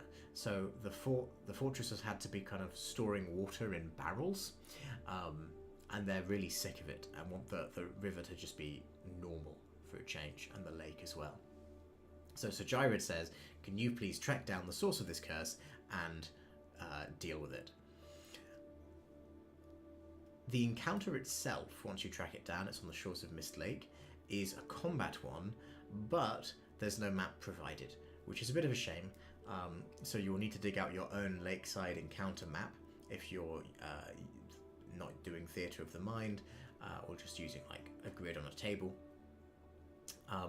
And I think it should be a very difficult encounter. I would make it a severe 7 encounter, so that would be an extreme 6 encounter. It should be very difficult for the party to resolve this immediately. Not impossible, but very difficult. And the reason is, it generates a sense of urgency. You have a second chance, but you only have a second chance. There is no third chance if the party fails to resolve it on day 8. If they don't even attempt to resolve it on day 8 and they go straight for day 38, then they should be level 7 by day 38, so it should be okay.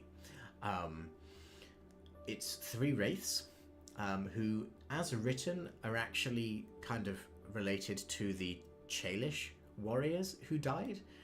Basically, the forces of the Shoanti and the forces of the Chelaxian Empire clash every month. They form these sort of spirit hosts, and they do battle on the shores of the lake.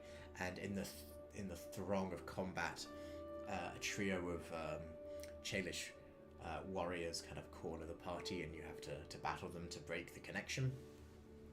It says they got isolated from the rest of their army and were killed, and so they've been trying to find victory and so on. It's a bit weird, because if you kill them, you're not giving them victory, and also I think it's much more thematic to give this one over to the Shoanti rather than the Chalish. So I made them Shoanti barbarians rather than Chalish barbarians, and we had a Shoanti PC at the time, so it made it a lot more appropriate. And this whole idea of being connected to the land and the wounds that have been inflicted upon the Vale from the conquerors is a lot more poignant to me than just battling the conquerors again. So it's just my suggestion.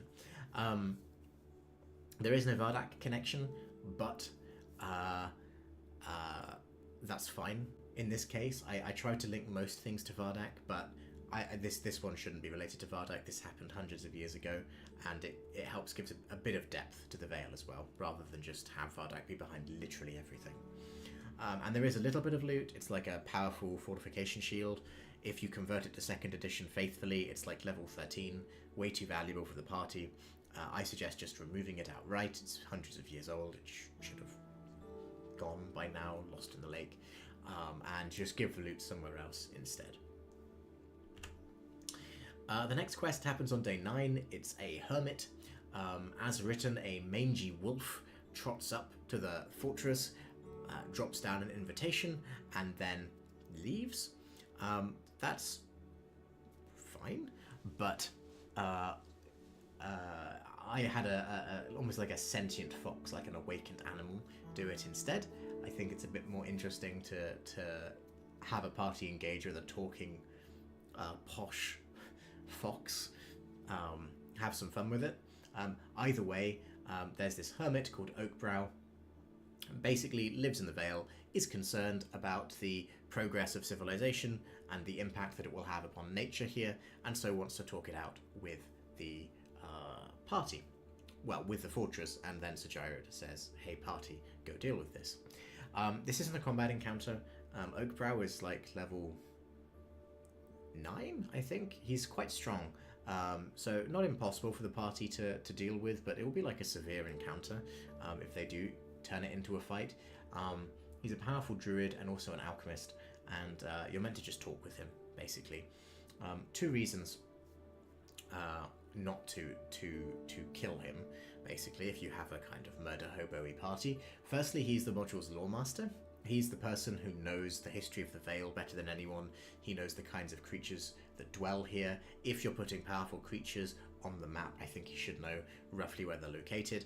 I think he has, or had at this point, a working relationship with the Fae as well, and knew the King of the Roses. I may have just made that up for my module, or my interpretation of it, but it's definitely the sort of thing that he would know. And so removing him from the equation by killing him, or otherwise having a massive falling out with him, is punished by removing that source of information from the party. So try and keep him alive and on good terms. He basically wants half of the Vale's resources untouched. So if you've distributed 8 around the Vale, I basically said that 4 of them would no longer count for accomplishment points, even if they were located. Really simple way of doing it. I think it worked well. The resources are also low priority, so the party will feel fine to bargain them rather than asking for other things where the party might be a little bit nervous. That's not the main issue. The main issue with Oakbrow is that for some reason he knows who Vardak is, which is a huge problem, because if the party finds out who Vardak is too early, they will immediately depart to try and kill him. At this point, they might not have any reason to be asking about Vardak. If you're running it strictly as written, they may know that someone was coercing the Fae, but they're just as likely to think it's Oakbrow than anyone else, and the Owlbears and Pollution Lake have no connection with him, so they might not be asking around about anyone. But because I made the connections a bit more obvious, by this point in time, my party was asking all sorts of awkward questions, and it would break the module to have Oakbrow just be like, oh yeah, there's this sorcerer, he lives over there, go have fun, because it would cut it short. If you do want to cut the module short, this is how you do it. Compress the timeline and then have Oakbrow just name drop Vardak. He might not recognize the name, to be fair. It's not entirely clear if he knows like Vardak personally, but he definitely knows that there is a fortress where a sorcerer lives over in the mountains to the east of the Vale. How you want to manage that is your own business. I suggest just make him not know, basically. And I think the last encounter in part 2 is the Den of Webs. It happens on day 14.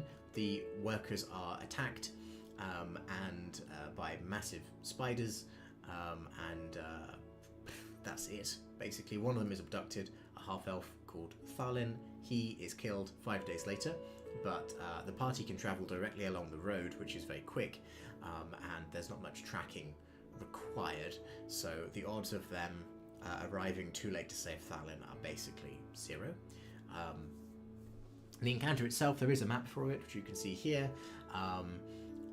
You do need at least one high-level spider, because the hunting spiders that the module uses are level 1, or level 2 if you use the elite adjustment, and although technically level 2 is the very lower limit of what is appropriate for a level 6 party at party level -4, it is really not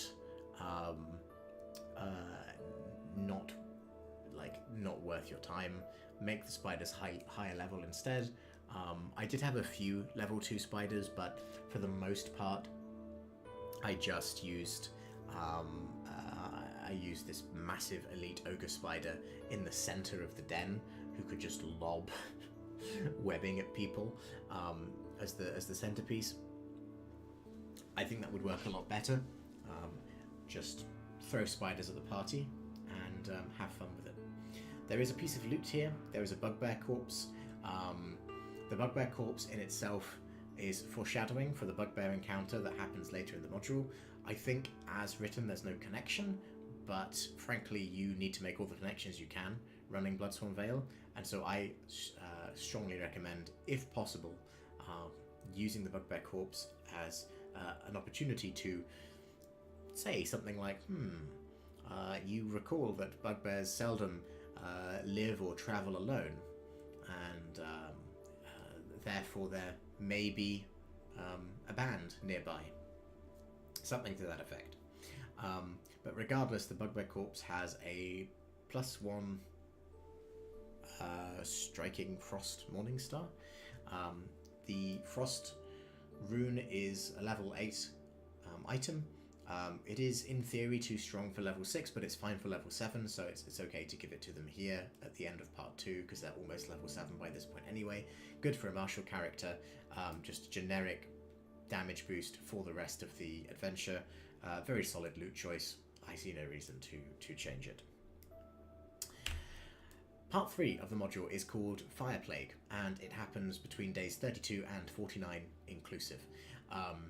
It essentially begins when Vardak's drakes fail to extract payment from the Fae, because they're all dead thanks to the party basically by that point, and so the Fae Glade is burnt to the ground in this unusual act of violence that should give a really strong clue, if nothing is under suspicion by now, that something is afoot in the Vale. Flame drakes are intelligent creatures. They speak Draconic, and they normally stick to the mountains. So a group of them coming down and burning the Fey Glade, creating a fire that's visible from the watchtowers of Fort Thorn, should be attracting attention. 2 days later, they launch a massive attack on Fort Thorn. This is the kind of biggest set piece in the module, and it takes place. It takes place on the cover of the Bloodsworn Vale PDF. So it's they're very proud of it. The problem is, it's 4 flame drakes who are level 6. If your party's still level 6, which they might be, if they are, this will be the encounter that bumps them up to level 7 in all likelihood. If they are, then this could be quite a difficult encounter. Wait, are flame drakes level 6? Maybe they're not. They might be level 5. But in any case, it might be like a severe encounter, or even an extreme encounter, depending on what's going on. And flame drakes are very, very quick. They can shoot exploding fireballs from their mouths, I think every turn. So they can be hard to deal with. So I thought. My problem was that our party had a sniper gunslinger, and gunslingers are critical hit specialists, and snipers are like ultra critical hit specialists with really long range. So when I ran this encounter, all that happened was 4 flame drakes come barreling in to the fortress, and the sniper sits at the top of the watchtower, A5, and one by one methodically shoots them all dead with massive damage, critical hits, with his sniper rifle. There was a bit of combat. The others could do a little bit here and there. I tried to balance it as best I could. but it was over quite quickly. Only one building was damaged, and it really was not balanced. My poor flame drakes didn't stand a chance.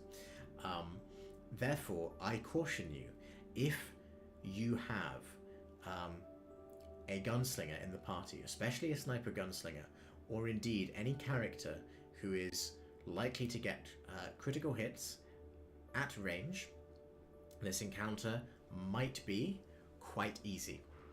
That's not necessarily a problem in itself. I mean, sometimes you just want to reward characters who have built themselves in a certain way, but it is supposed to be this fight for survival that galvanizes the fortress and stirs Sir Gyrod to be a bit more proactive.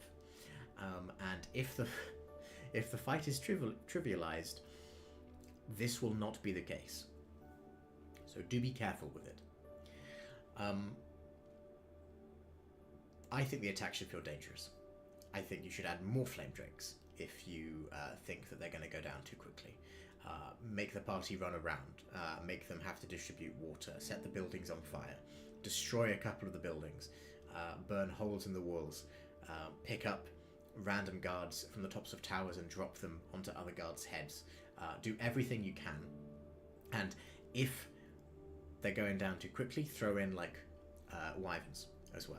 Make them dangerous. You might even, if you wanted to, include Vardak himself coordinating it. That's very dangerous because the party will focus fire on whatever Vardak is riding to try and bring the mount down and alpha strike Vardak. But you could incorporate him directly into this assault if you wanted to. Make it more about him, and especially if you wanted to compress the second half and speed it up. So consider your pacing, and you have been warned if you have ranged critical hit specialists for this attack. After the attack, come what may, you are given the quest to go to Pointer's Rock, which is kind of a lonely hill that's visible from Fort Thorn, that's in the middle of the Vale, and is the location where the surviving and remaining flame drakes have made their roost. Go to Pointer's Rock and kill them all, basically. If Fort Thorn has been burnt to the ground or severely damaged and your friends have died and so on, now is the time for vengeance. If, as was the case with my party, you have just killed all of the flame drakes without any difficulty, then instead it's just an opportunity for slaughter. Note that this map has a slightly larger grid size. That is important. Pointer's Rock is a large location and should feel like it. So do make sure that you are adjusting the grid size appropriately if you're using the actual map from the book. Also know that the party should be level 7 by now as well, which will make the flame drakes comparatively easier than if you fought them at level 6. If for some reason you're not doing normal XP rules, but if you're using milestone XP rules, I would suggest making the attack on Fort Thorn the milestone. So have it so that they are level 6 at the encounter at the fortress, and then level 7 for Pointer's Rock. That power boost will make them feel a lot more dangerous and give them more toys to play with to take revenge for their fallen comrades. Note that flame drakes speak Draconic. They can communicate with the party if the party speaks Draconic. It's an opportunity to interrogate them if you want to capture them.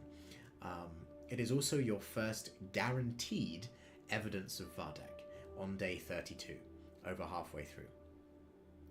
One of the flame drakes has a collar, like a gold collar, that says, "To my most loyal servant," or something to that effect. Very, very obvious, glittering in the sunlight, and so on. If they haven't figured out that there's someone coordinating the flame drakes and it's sort of another intelligent force of malice behind the activities in the Vale, now is when you tell them explicitly. This is the fail-safe. I actually had Vardak be magically controlling a lot of creatures, which is something I'll come on to. But if you're just doing it as written, this is where you insert it. However, normal events do continue for part 3, and they actually become a bit more interesting. The first one is the lizardfolk tribe, and my slide here apparently just says tribe because it's exported very oddly. But the Uruxi tribe, on day 35, an Uruxi scout throws a spear into the side of Fort Thorn. And attached to the spear is an invitation that says, hey, come to this conclave, we want to have a chat with you. And it's kind of like the more difficult version of the Oakbrow encounter, because you're no longer negotiating with a lone hermit, but you're negotiating with Chief Kasmak, and his kind of conservative oracle advisor who doesn't really like what's going on. He also commands hundreds upon hundreds of Uruxi who dwell in their settlements in the swamp to the south.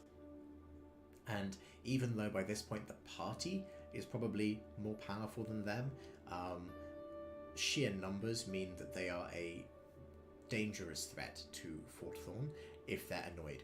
It also means that you can't just kill them all because there are too many of them, frankly. So it is written as a social encounter.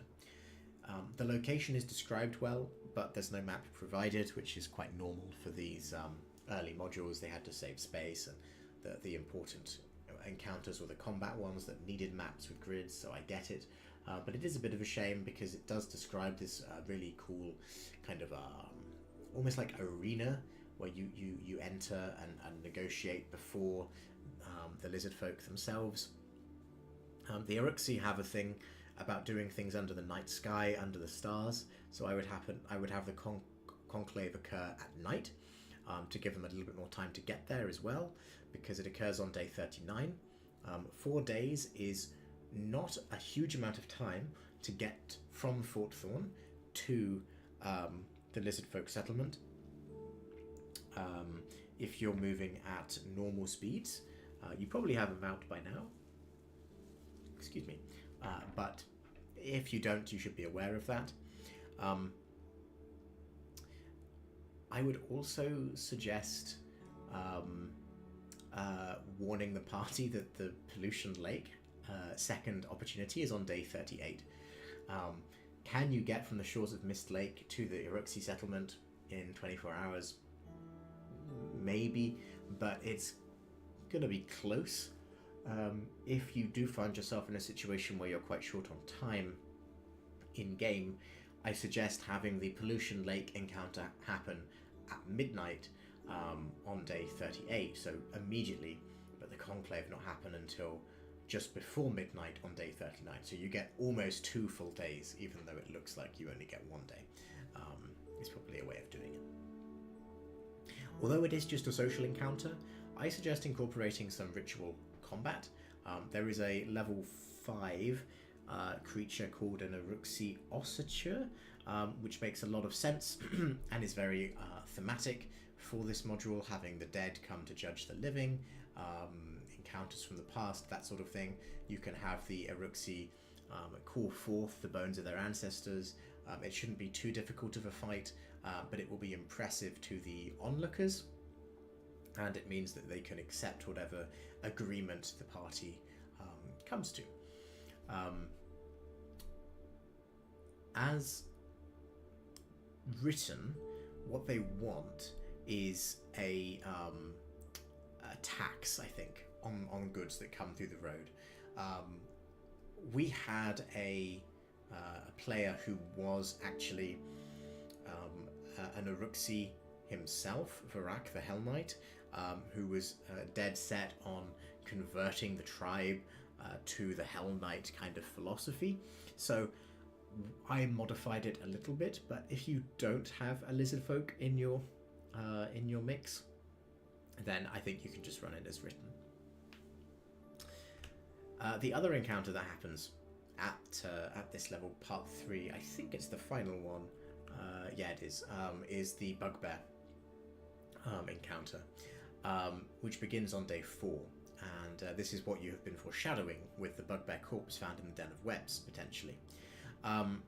The Bugbear band is led by an individual called Grovashk, who is not described at all other than being like mildly racist towards like humans and elves and things, and have been roaming the Vale, and they've set up a camp on the bank of one of the rivers, and they begin raiding the work crews. This is fine. This is okay. As written, it is basically just a combat encounter, but in PF2E, it is going to feel a lot easier than it's supposed to. The module actually goes out of its way to say, hey, you probably shouldn't assault them head on because there are too many of them. And if you're using something like proficiency without level, that's probably true. But if you're just running, normal Pathfinder 2E, bugbears are like level 2, 3 maybe, and even their leader is only level 6, and so weaker than the party at this point. And so I strongly suggest modifying this in some way to incorporate a more difficult encounter, because this is your last proper encounter before Vardak. My way of doing that was to add an assortment of monstrous creatures that had been gifted by Vardak to the bugbears, because I had the relationship between Vardak and the bugbears kind of established, rather than the bugbears just being an independent group. It's not a huge issue if you don't do this. If you want to just sort of have it as a power fantasy where this group of PCs strolls in and beats up Grovashk and then leaves, that's okay too. But if you do have a connection to Vardak, have Vardak give them a load of creatures that are on level for the party. I think I had a sphinx, like one of the lower level sphinxes, and a nightmare steed for Grovashk and so on. Fang was a member of the Sable Company, so it was a good opportunity to give some monstrous mounts to him as well, for his companions back in Corvosa. There is a Wounding Rune loot as well, I'll point that out, which is another martial opportunity. It's not strictly necessary, most of the loot is in its value, but you can keep it if you want to. And so now part 4, which is Master of the Vale, or apparently just called Vale, as the exporting has apparently destroyed my slide titles, but that's fine. If you're watching the video of this, that won't be a problem. So it's only people watching the live stream that's an issue. This happens in the final 10 days of the module, and basically it's very straightforward. Vardak reveals himself as an arrogant and lazy but powerful sorcerer, and says, "Get out of my Vale, I have a bomb, and you have a short number of days to go deal with it and him, or the bomb will blow up and destroy the fortress." It's a bit odd because in the speech, Vardak has a pre-written speech for the module. He says, "Oh, you have 5 days," but the timeline actually says that they get 9 days, so I split the difference and gave them a week. Vardak is quite remotely located up in the mountains in the northeast of the Vale. It will take several days to get there if the party hasn't been specializing in their mounts and fast travel. But it's not a huge issue. It's just enough time, I think. I think it's balanced well. You don't know where the fortress is as written immediately. However, the scouts can locate it for you. I had the scouts searching for Vardak's location for a long time in my campaign. If you don't want to do that, or if you haven't had the scouts be wandering around, then Oakbrow can just reveal the location and say that he's found it instead. That does run into the issue of why the hell he didn't mention this before, but It's whatever. It's as you prefer. Regardless, the party locates the fortress and deals with Vardak. There he is again. This is either a level 7 or level 8 dungeon. It can work either way as written. If it's level 8, it's a little easier, of course. Level 7 can be quite dangerous. There are kind of like greater bar guests inside, but it's not the end of the world. The final couple of drakes got outside. The party should be used to dealing with them by now. Greater bar guests are a little tricky. They can teleport, they can turn invisible. They are large, and this map is not the largest, so it might feel cramped, but I think you can use that to your advantage. It's quite a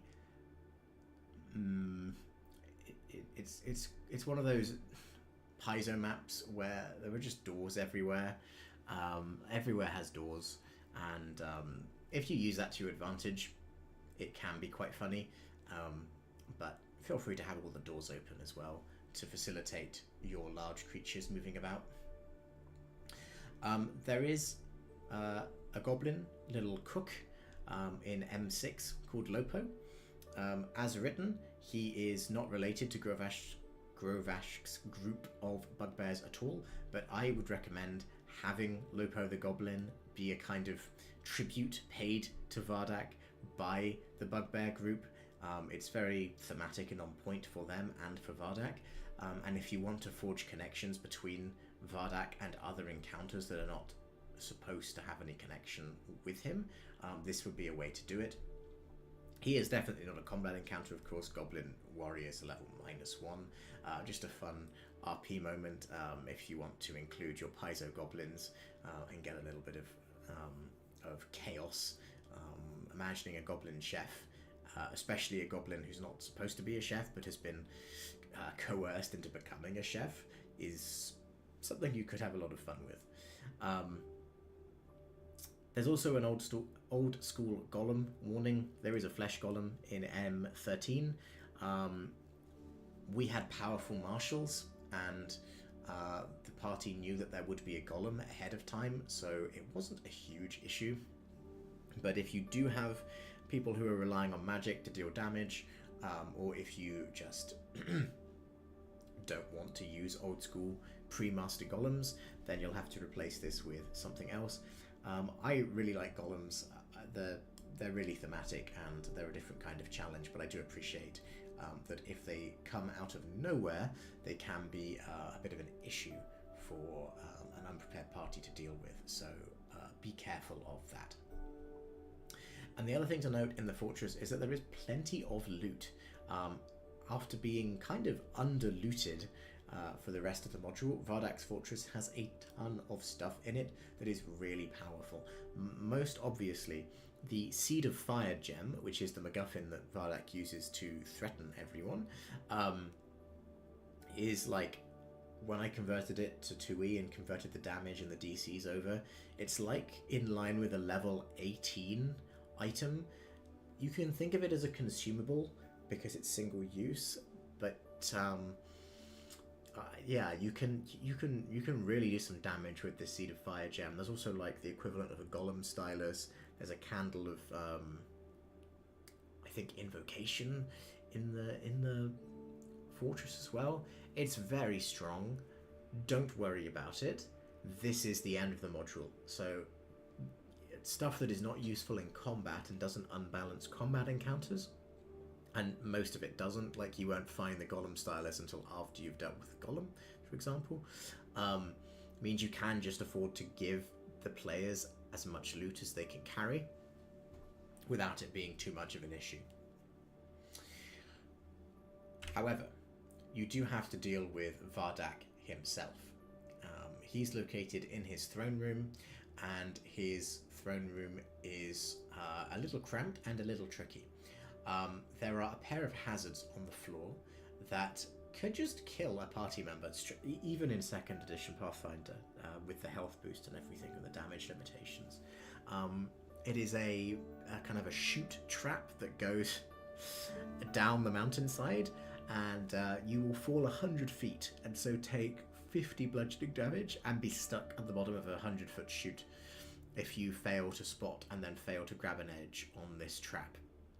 There are 2 of them, and it means that it's kind of difficult to safely approach the throne room. Or, sorry, not the throne room, the throne itself. But you should not be relying on the hazards to save Vardak. It is reasonably obvious that there is something wrong with how the characters are moving around and positioning themselves to protect Vardak. That there is something wrong with the room and that there's a booby trap somewhere. And as soon as the party knows this, it is trivial to just leap over them to beat up Vardak himself. So I would recommend placing a medium or large creature in between the 2 hazards so that there is no easy way to get around them without at least triggering like a reactive strike or something like that. That way there is a clear divide between Vardak and the party, and Vardak is a sorcerer, is a spellcaster, does not want to be in melee. It will make him feel powerful. Vardak is level 11, I think, or... yeah, I think he's level 11. So he's party level plus 3 if you are running this as a level 8 dungeon, which I think you should be. Even if you're not, the final encounter should be level 8, I think. Like, give them a level up just before they deal with Vardak if they've cleared the rest of this dungeon at level 7. And make him party level plus 3. If they're level 7, he's going to be party level plus 4, and it's going to be really, really dangerous. But as long as he's party level plus 3, you can make it an extreme encounter safely if the party knows what they're doing. All you have to do is stagger the arrival of reinforcements. This is particularly relevant if, like my party, they decided that they wanted to go and alpha strike Vardak and kill him immediately. The assumption is that he has the Seed of Fire gem on him that he's threatening to use to destroy the fortress. It's not actually true. He doesn't have it on him explicitly, and the reason is that it gives a party to explore the rest of the dungeon after he's been dealt with. But there's no way to know that, and so most parties, I think, are going to assume that he has the seed on him, and that as soon as he gets wind of the party, he's going to use it to blow up the fortress, which, to be fair, does make a lot of sense, and I'm not sure why he doesn't do that. Therefore, a lot of parties, I think, are going to try and beeline it to Vardak, which means he is going to have reinforcements in other rooms that can come and help him out. If they all arrive immediately, it might be overwhelming for the party, but if you stagger it a couple of rounds at a time, I think it will feel like a suitable challenge. I struggled with making encounters feel challenging for my party for a lot of this module, because of the nature of firstly how well optimized they were, but also because of the kind of restricted number of creatures that are realistically available to throw at them. But this encounter is an exception. This encounter felt appropriately hard, and it felt like they really earned their victory. As written, he attacks immediately, but this is the only chance you really get to speak with him, so I think you should give him a bit of time to just have a chat. PF2E is kind of strict about pre-buffing and things, so that's not really an issue. So yeah, have him, demand that they grovel before him in the throne room, and have him try and trick them onto the chute trap that just sends them spiraling off into the mountainside. He's an arrogant person. He wants to be worshipped and treated as the Lord of the Vale and so on. He's obsessed with death, and he wants to become a lich. He's friends with a vampire. I mean, you get a good sense of his personality, but you don't get many opportunities to actually share that with the party. So this final fight should be that, if nothing else. And he has the remastered version of a Dimension Door, whose name escapes me, which he can use to teleport away to his vault and his golem, his final protector. So you can make it a two-part fight. In our version of the game, he had 1 health remaining. He was taking persistent damage. He just managed to escape in time, and then after taking the persistent damage at the end of his turn where he teleported away, he was left with 1 HP, and I had him with a couple of greater healing potions to quaff to replenish that health a bit. It worked really well. After the Vale has been conquered, on day 60, come what may, you judge whether the party is worthy or not. They need 21 accomplishment points as written to get the best possible outcome. In theory, you can get up to 31 when you account for finishing the road early. If the road is never delayed at all, it will finish 2 weeks ahead of schedule. And the odds of the road being delayed as written are quite low, because the party are going to prioritize things that stall the road, and there's only ever one thing stalling the road at a time. So they're probably going to get some bonus AP. This is especially true if you include all 8 resource nodes rather than just 6 as the module intends. It is quite easy to get sufficient accomplishment points, and given that 7 is enough for a mild success, the odds of the party failing are basically 0. And that's fine, because really the best rewards are hidden behind this great success outcome, and 21 is a little bit harder to get. They have to be actively pursuing the interests of Corvosa. There's not much to say here, really. You can conclude it how you like. I had the noble become... Excuse me. Spring is in full swing here, and I'm battling a little bit of hay fever, I think. We had the noble become the viceroy of Corvosa. We had the Hell Knight set up a little garrison to provide a security overlay for the Vale. The Corvosan Guard went back to Corvosa proper and lived a happy life, and the member of the Sable Company went back and impressed his colleagues with the Sphinx that he'd managed to tame, and I think was intending to go back to the Vale later and keep an eye on the Hell Knight and so on. It's absolutely fine to run it how you want, because it doesn't matter in the end, especially if you're committed to the lore, if you're trying to run things chronologically.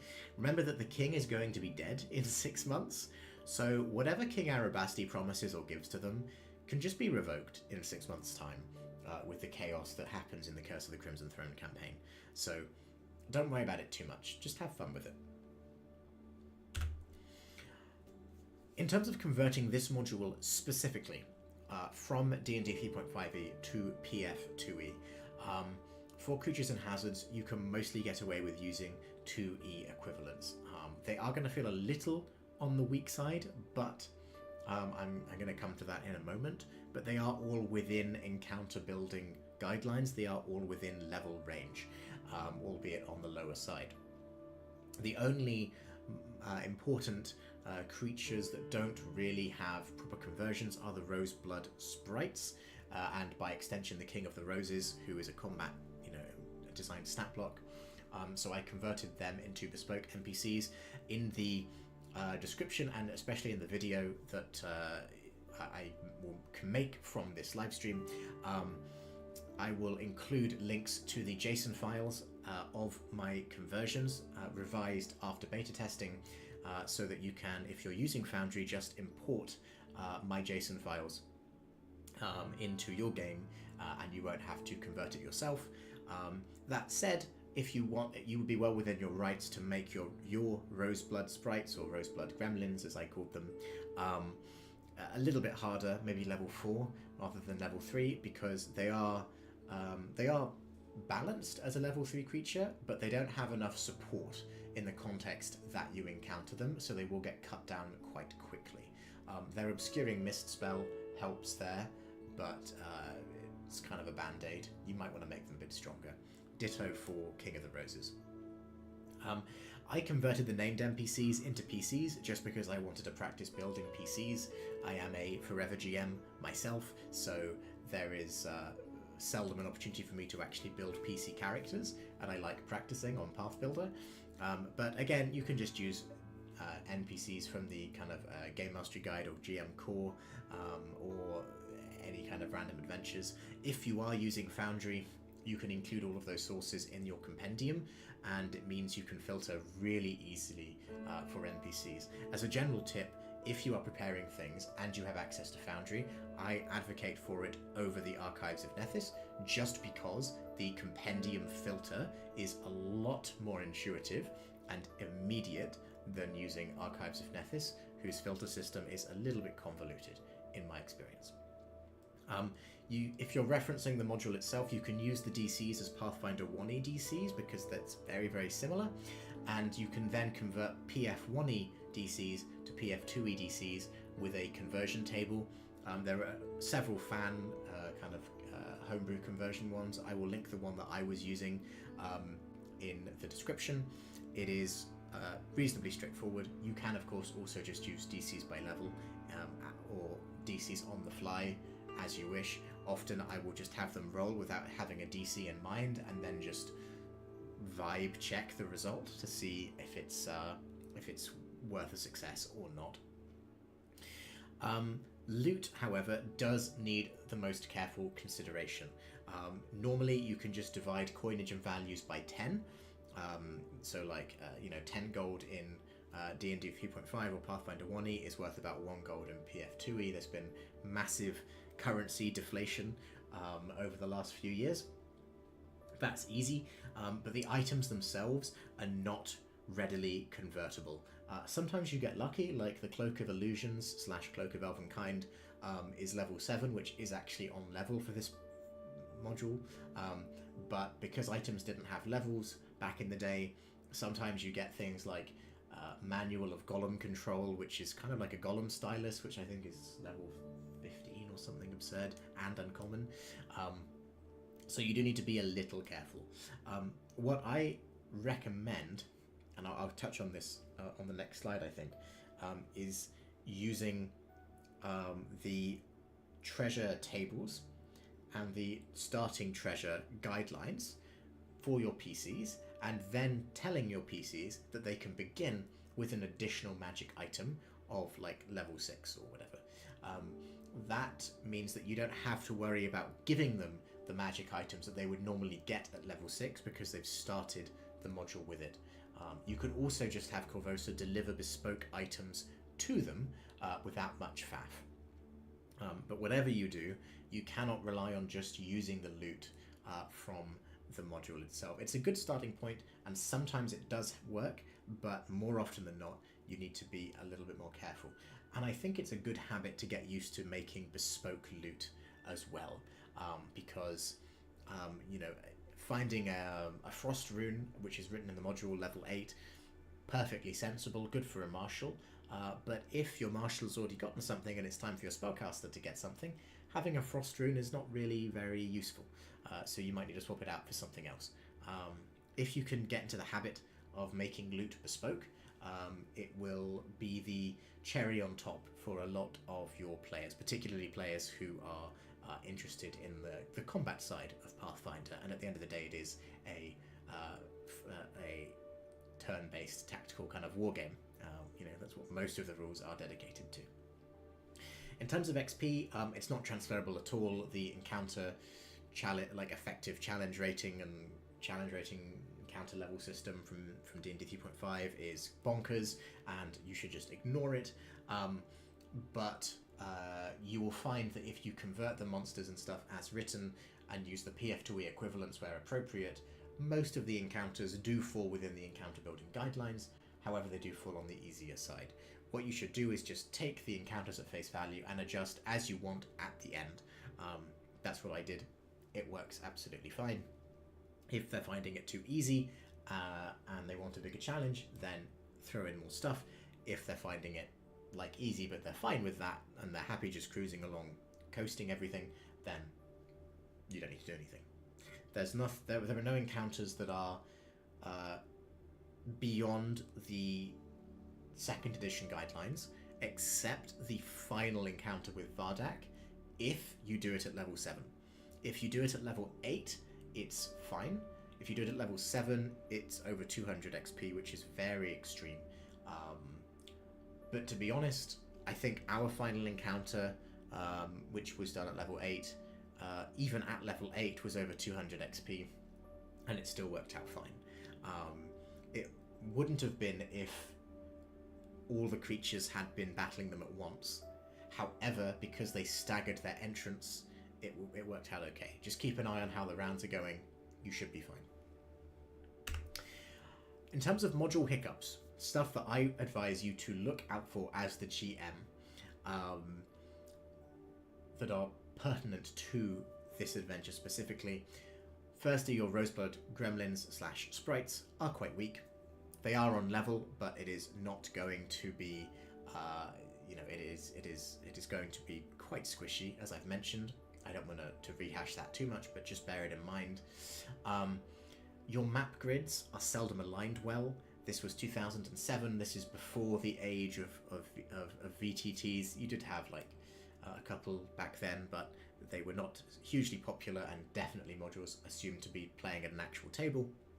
If you are playing at an actual table, you can ignore this. If you are using a VTT though, you have to extract the image from the PDF, or what is more reliable in my experience, open the PDF in something like Acrobat, blow it up to be as large as possible to fit into the screen, take a precision screenshot, and then enhance the resolution of that image with an image enhancer.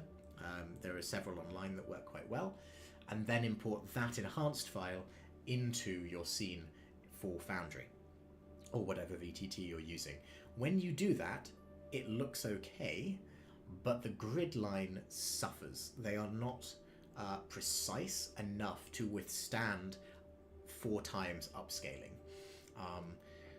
With a bit of fiddling, I got every map except one to align basically fine. But one of them, I believe it's the Fey Glade map, just would not behave at all. It's not the end of the world, because the grids are printed onto the maps themselves. They're part of the image. So you could disable the grid and just do it manually, but in something like Foundry, that does kind of take away a little bit of the functionality of your system on the back end, like templates for spells and stuff. So worth bearing in mind. You might want to make the map yourself in something like Dungeon Draft, or you might want to just use a different map. It's not the end of the world if you do. Thirdly, there's far too much generic loot, but not enough of it is on level. So you get way more in terms of gold value than you're expecting, especially in the second half of the module, but a lot of it is just cheap stuff that you'd be selling immediately, and then you have a lot of gold and you can't spend it on very much because Fort Thorn is quite a low-level settlement. As I've mentioned before, have players begin with an additional item, would be my recommendation. So give them a lot of the 6th level loot at the very beginning. When they arrive, they can choose it themselves, they feel a bit more powerful, and then you can be confident that they are on level for the their loot is on level for the majority of the module. But as always, tailor the items to the PC's needs. Fourthly, there is a notable lull in activity about halfway. This is particularly true if you are doing day-by-day tracking. The events are pretty easy to deal with. It will be like, oh, spiders are attacking one day, so you travel down, the next day you deal with them, and then there's a week where nothing happens. If you want to handwave the downtime away, it's not a huge deal. But if you're doing day-by-day tracking like I was on a virtual tabletop, you might find this a little stale, and the players might find it a little stale. I don't know if any of my players are watching at the moment, and if they want to comment in the chat whether they found it a little bit slow at times. I got the sense that it was beginning to slow down a bit. What you should do, if that's the case, is either hand wave it away or bring the events forward. The days on which events take place are quite arbitrary as long as Vardak is last. And if they've finished everything up to this point, then you can just have Vardak appear earlier, especially if the road's finished. There's nothing else to be waiting for. Nothing else is going to happen. The loot comes in spikes rather than a gradual curve, as written. So, a lot of the loot is at the very end in Vardak's fortress. A lot of it happens in the Fey Glade at the beginning, and then sandwiched between these two dungeons is a lot of nothing. So I would suggest distributing the loot a little bit more evenly, not only in terms of level, but also in terms of time and pacing. If you're including more high-level encounters, like if you're including a hill giant or a Medusa somewhere, scattering those around is a good opportunity to include a little bit more loot. You can also have Sir Gyrid give loot himself as a reward for completing quests that are otherwise quite barren in the wealth department. And finally, as written, Vardak himself comes out of nowhere. The only time you get downtime culling seemed quite necessary, especially at the end. Yes, I agree, especially at the end. It's not too bad because by the time you're at the end of the module, you're not compromising anything.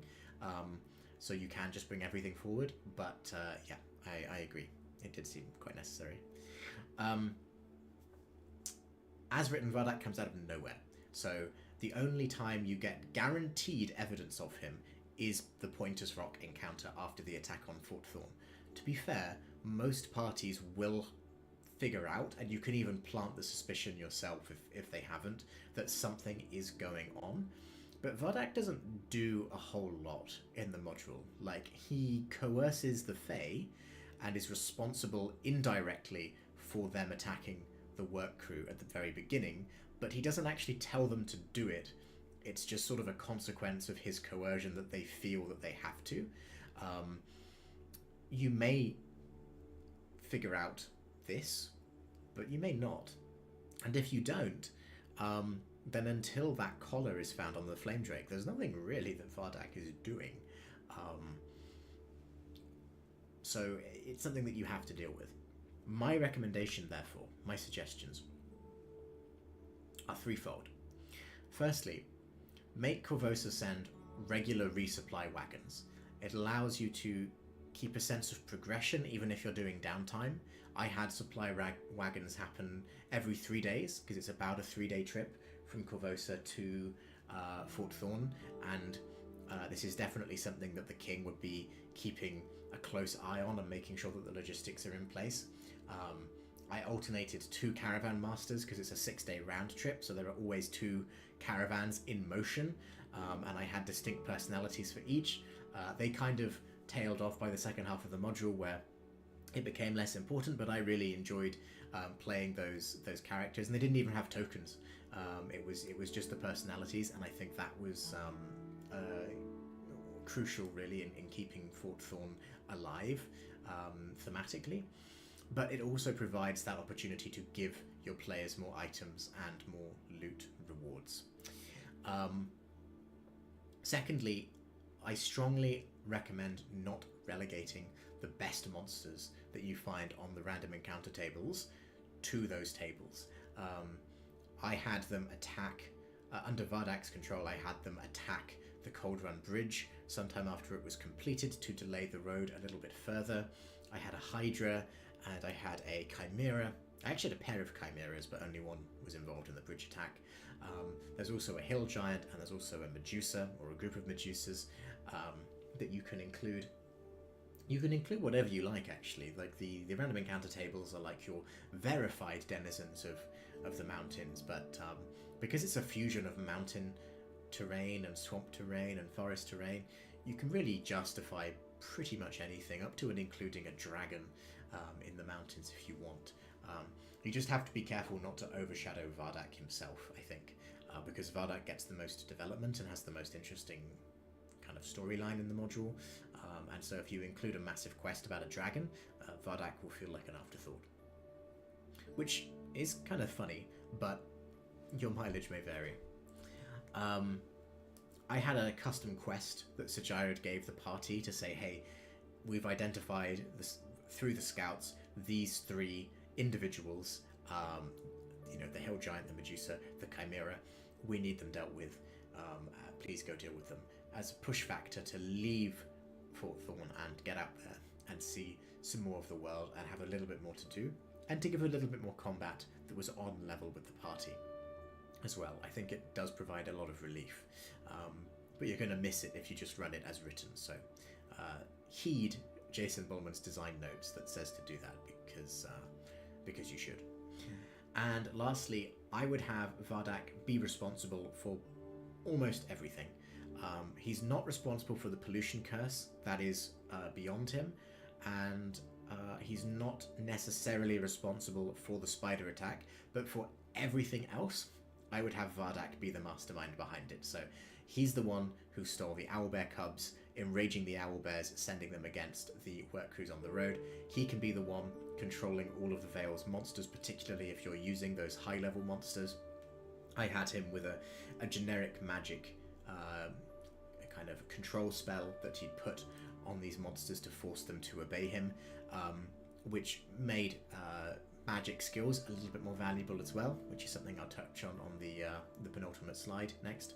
Have him bribe or threaten or otherwise be in charge of the bugbears so that they can have a very easy reason to raid the fortress or the supply wagons or the road and the work crews. It's also the reason why you can find a bugbear in the spider den. It's also a reason why you can have Lopo in Vardak's fortress. The bugbears are a nice bridge, and you could make them a little bit more important in the module if you wanted to.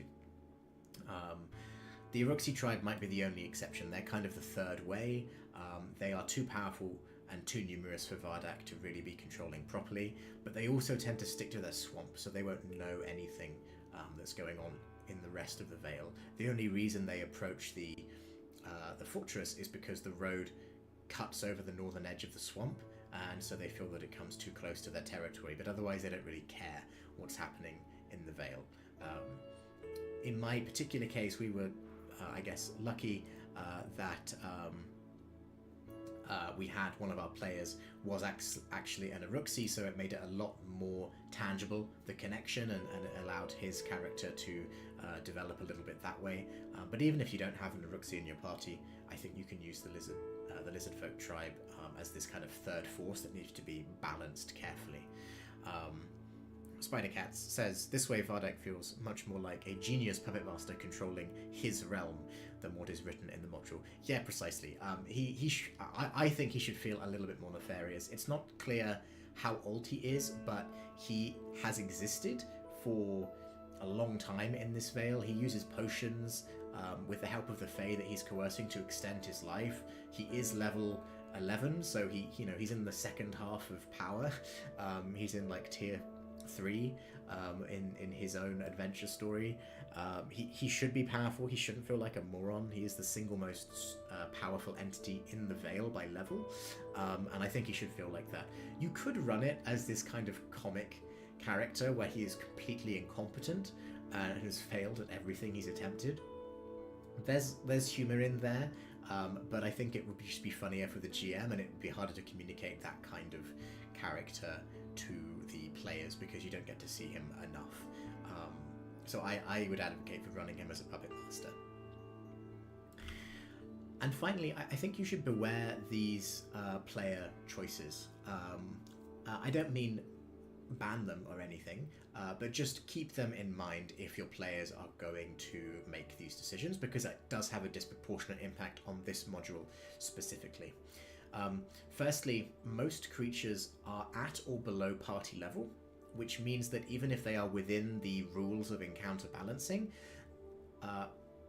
characters that are designed to crit fish will feel strong and will punch above their weight compared to characters who aren't. So fighters and gunslingers are the obvious culprits here.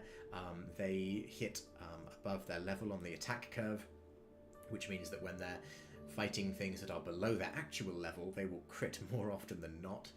And our sniper gunslinger, Fang in particular, in the second half of the module was just like constantly breaking his own record for how much damage could be dealt to a creature in a single shot. It was like 75, and then it was 80, and then it was like 90. I don't think we ever got to 100, but at level 6, 7, even 8, that is a hefty amount of damage. I think a Flame Drake has, I think, 65 health by default or something like that. So you can one-shot a Flame Drake, and that will trivialize the Fort Thorn attack if you're not careful. Conversely, it does make spellcasters feel a bit more powerful. However, there aren't many spellcasting NPCs in the module, and so people who specialize in magic skills don't have a huge number of opportunities to leverage that authority. So the King of the Roses is a spellcaster, as are the Roseblood Gremlins. They have innate magic, and Vardak himself is a very powerful sorcerer. And you also have the Pollution Curse on the lake and the Vale, which is kind of an occult angle. But apart from that, it's mostly wilderness creatures, generic stuff. So spellcasters who focus on like blowing things up might feel stronger than normal, because the DCs, the most creatures won't make the DCs. But people who are like investigating magic, maybe like a bard or an investigator who specializes in this, or a thaumaturge, they might feel a little bit wasted. So I'd just be wary of that. And finally, we discovered our player who was playing Ash. She discovered that there is a remarkable combination. If you take the skill feat, I think it's a level 1 skill feat, Express Rider, you get a 50% speed increase on overland travel for your mounts if you make a nature check that's on level. So if you're trained in nature, you will make this like 19 times out of 20. And if you combine this with a 4th rank Marvelous Mount spell, which grants 60-foot spectral mounts, or phantom joeys as we ended up calling them in the campaign, you end up with 90-foot speed mounts, which means the overland travel, which caps at 40 in the base module, is completely trivialized. This is not a problem in itself, and I actually really appreciated it, because it felt like the players were engaging with the restrictions of the system and finding ways to validly circumvent them. And, you know, overland travel is a problem, so a player invested in traveling quickly overland. Makes perfect sense. However, the reason why I caution it is because when you don't have to think about how long it's going to take you to get somewhere, because you can get basically from one side of the Vale to the other in a day, especially towards the end of the module where the road is mostly finished, it means that you have to spend more time as a party debating what you're actually going to be doing with the time that you've saved. This isn't a problem as a one-off or whatever, but I think over the course of 23 sessions, the amount of discussions that needed to be had about, oh, we could do this, never any arguments or anything, but it just added up, which meant that I'm not sure how long was actually spent discussing what to do as opposed to just doing it. And the culprit, I think, is this combination, because you have the time to kill. Like, you can make those decisions. I think the module is more intending you to not need to think about it too hard, and to say, hey, you've only got, 5 days, but then it takes 5 days to get there, so really you've just got one decision, which is we have to go now. Spider Cats again, so this ends up working great when the mounts pull a wagon, so you save 2 spell slots when moving a whole party. Yeah, it works. It does work well mechanically, and indeed mechanically I think it's fantastic, but do be aware that it allows you it trivializes the time crunch, but that also means that as players, not as characters, you have more to think about. Your characters have less to worry about, but that means you as players have more to think about. But apart from that, that more or less concludes my GM tips for this ancient module, Conquest of Bloodsworn Vale. I hope that some people check out this module. I had a lot of fun running it. It is a little bit different. The time mechanic is unique, and it is not something that I would have kind of found if I hadn't gone looking for old modules specifically. Vardak is a fun character.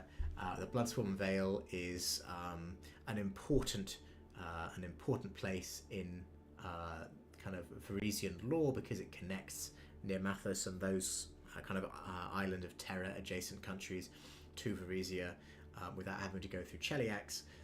And it is canonically reopened, and this is the story of how the Bloodsworn Vale was reopened. So for everyone who is watching the stream at the moment, thank you so much. That concludes the presentation, and for everyone who is watching this in video format, congratulations on making it through an almost 3-hour video. I hope you're doing something in the background, hopefully preparing the module. This is what I always end up doing, is listening to these sorts of videos whilst preparing the module they are discussing. It helps me absorb the information. If you yourself are a GM and you have finished an official module and you have thoughts about it, which I hope you do, having GM'd it, please share them with the Pathfinder community. Go to the subreddit, go to the Discord, make AMAs, make videos, make live streams. The more GMs share their experiences, the easier it gets to run the module in the future for all GMs who go looking for them. And we are quite a small community overall. You know, we are only 20% really compared to the players who outnumber us 4-1. Hopefully everyone does a bit of both, GMing and playing, but I digress. And the more information like this there is out there for any module, the easier GMing becomes as a whole, and the more likely players are to dip their toes into the GMing world behind the screen, because it's a lot to think about, it's a lot to juggle, but it is immensely rewarding, and so I highly recommend that you do it yourself in video format or in text format if you don't want to commit your voice to the procedure. I don't believe anyone has any questions. It's been a reasonably quiet chat, which is absolutely fine. This is the first stream I've done in this way, but definitely not the last. Next time I will make an announcement on the channel itself with some time in advance, more than just 8 hours, so that people can come along. I will shortly be doing a very similar style stream for the module Crown of the Kobold King Anniversary Edition, which I did not need to convert. It is an official module written, published by Paizo for Pathfinder 2nd Edition. But it in itself is a conversion, an official conversion of some D&D 3.5e modules that were published in 2007/8. So please join me for that. The normal videos will be resuming very soon as well.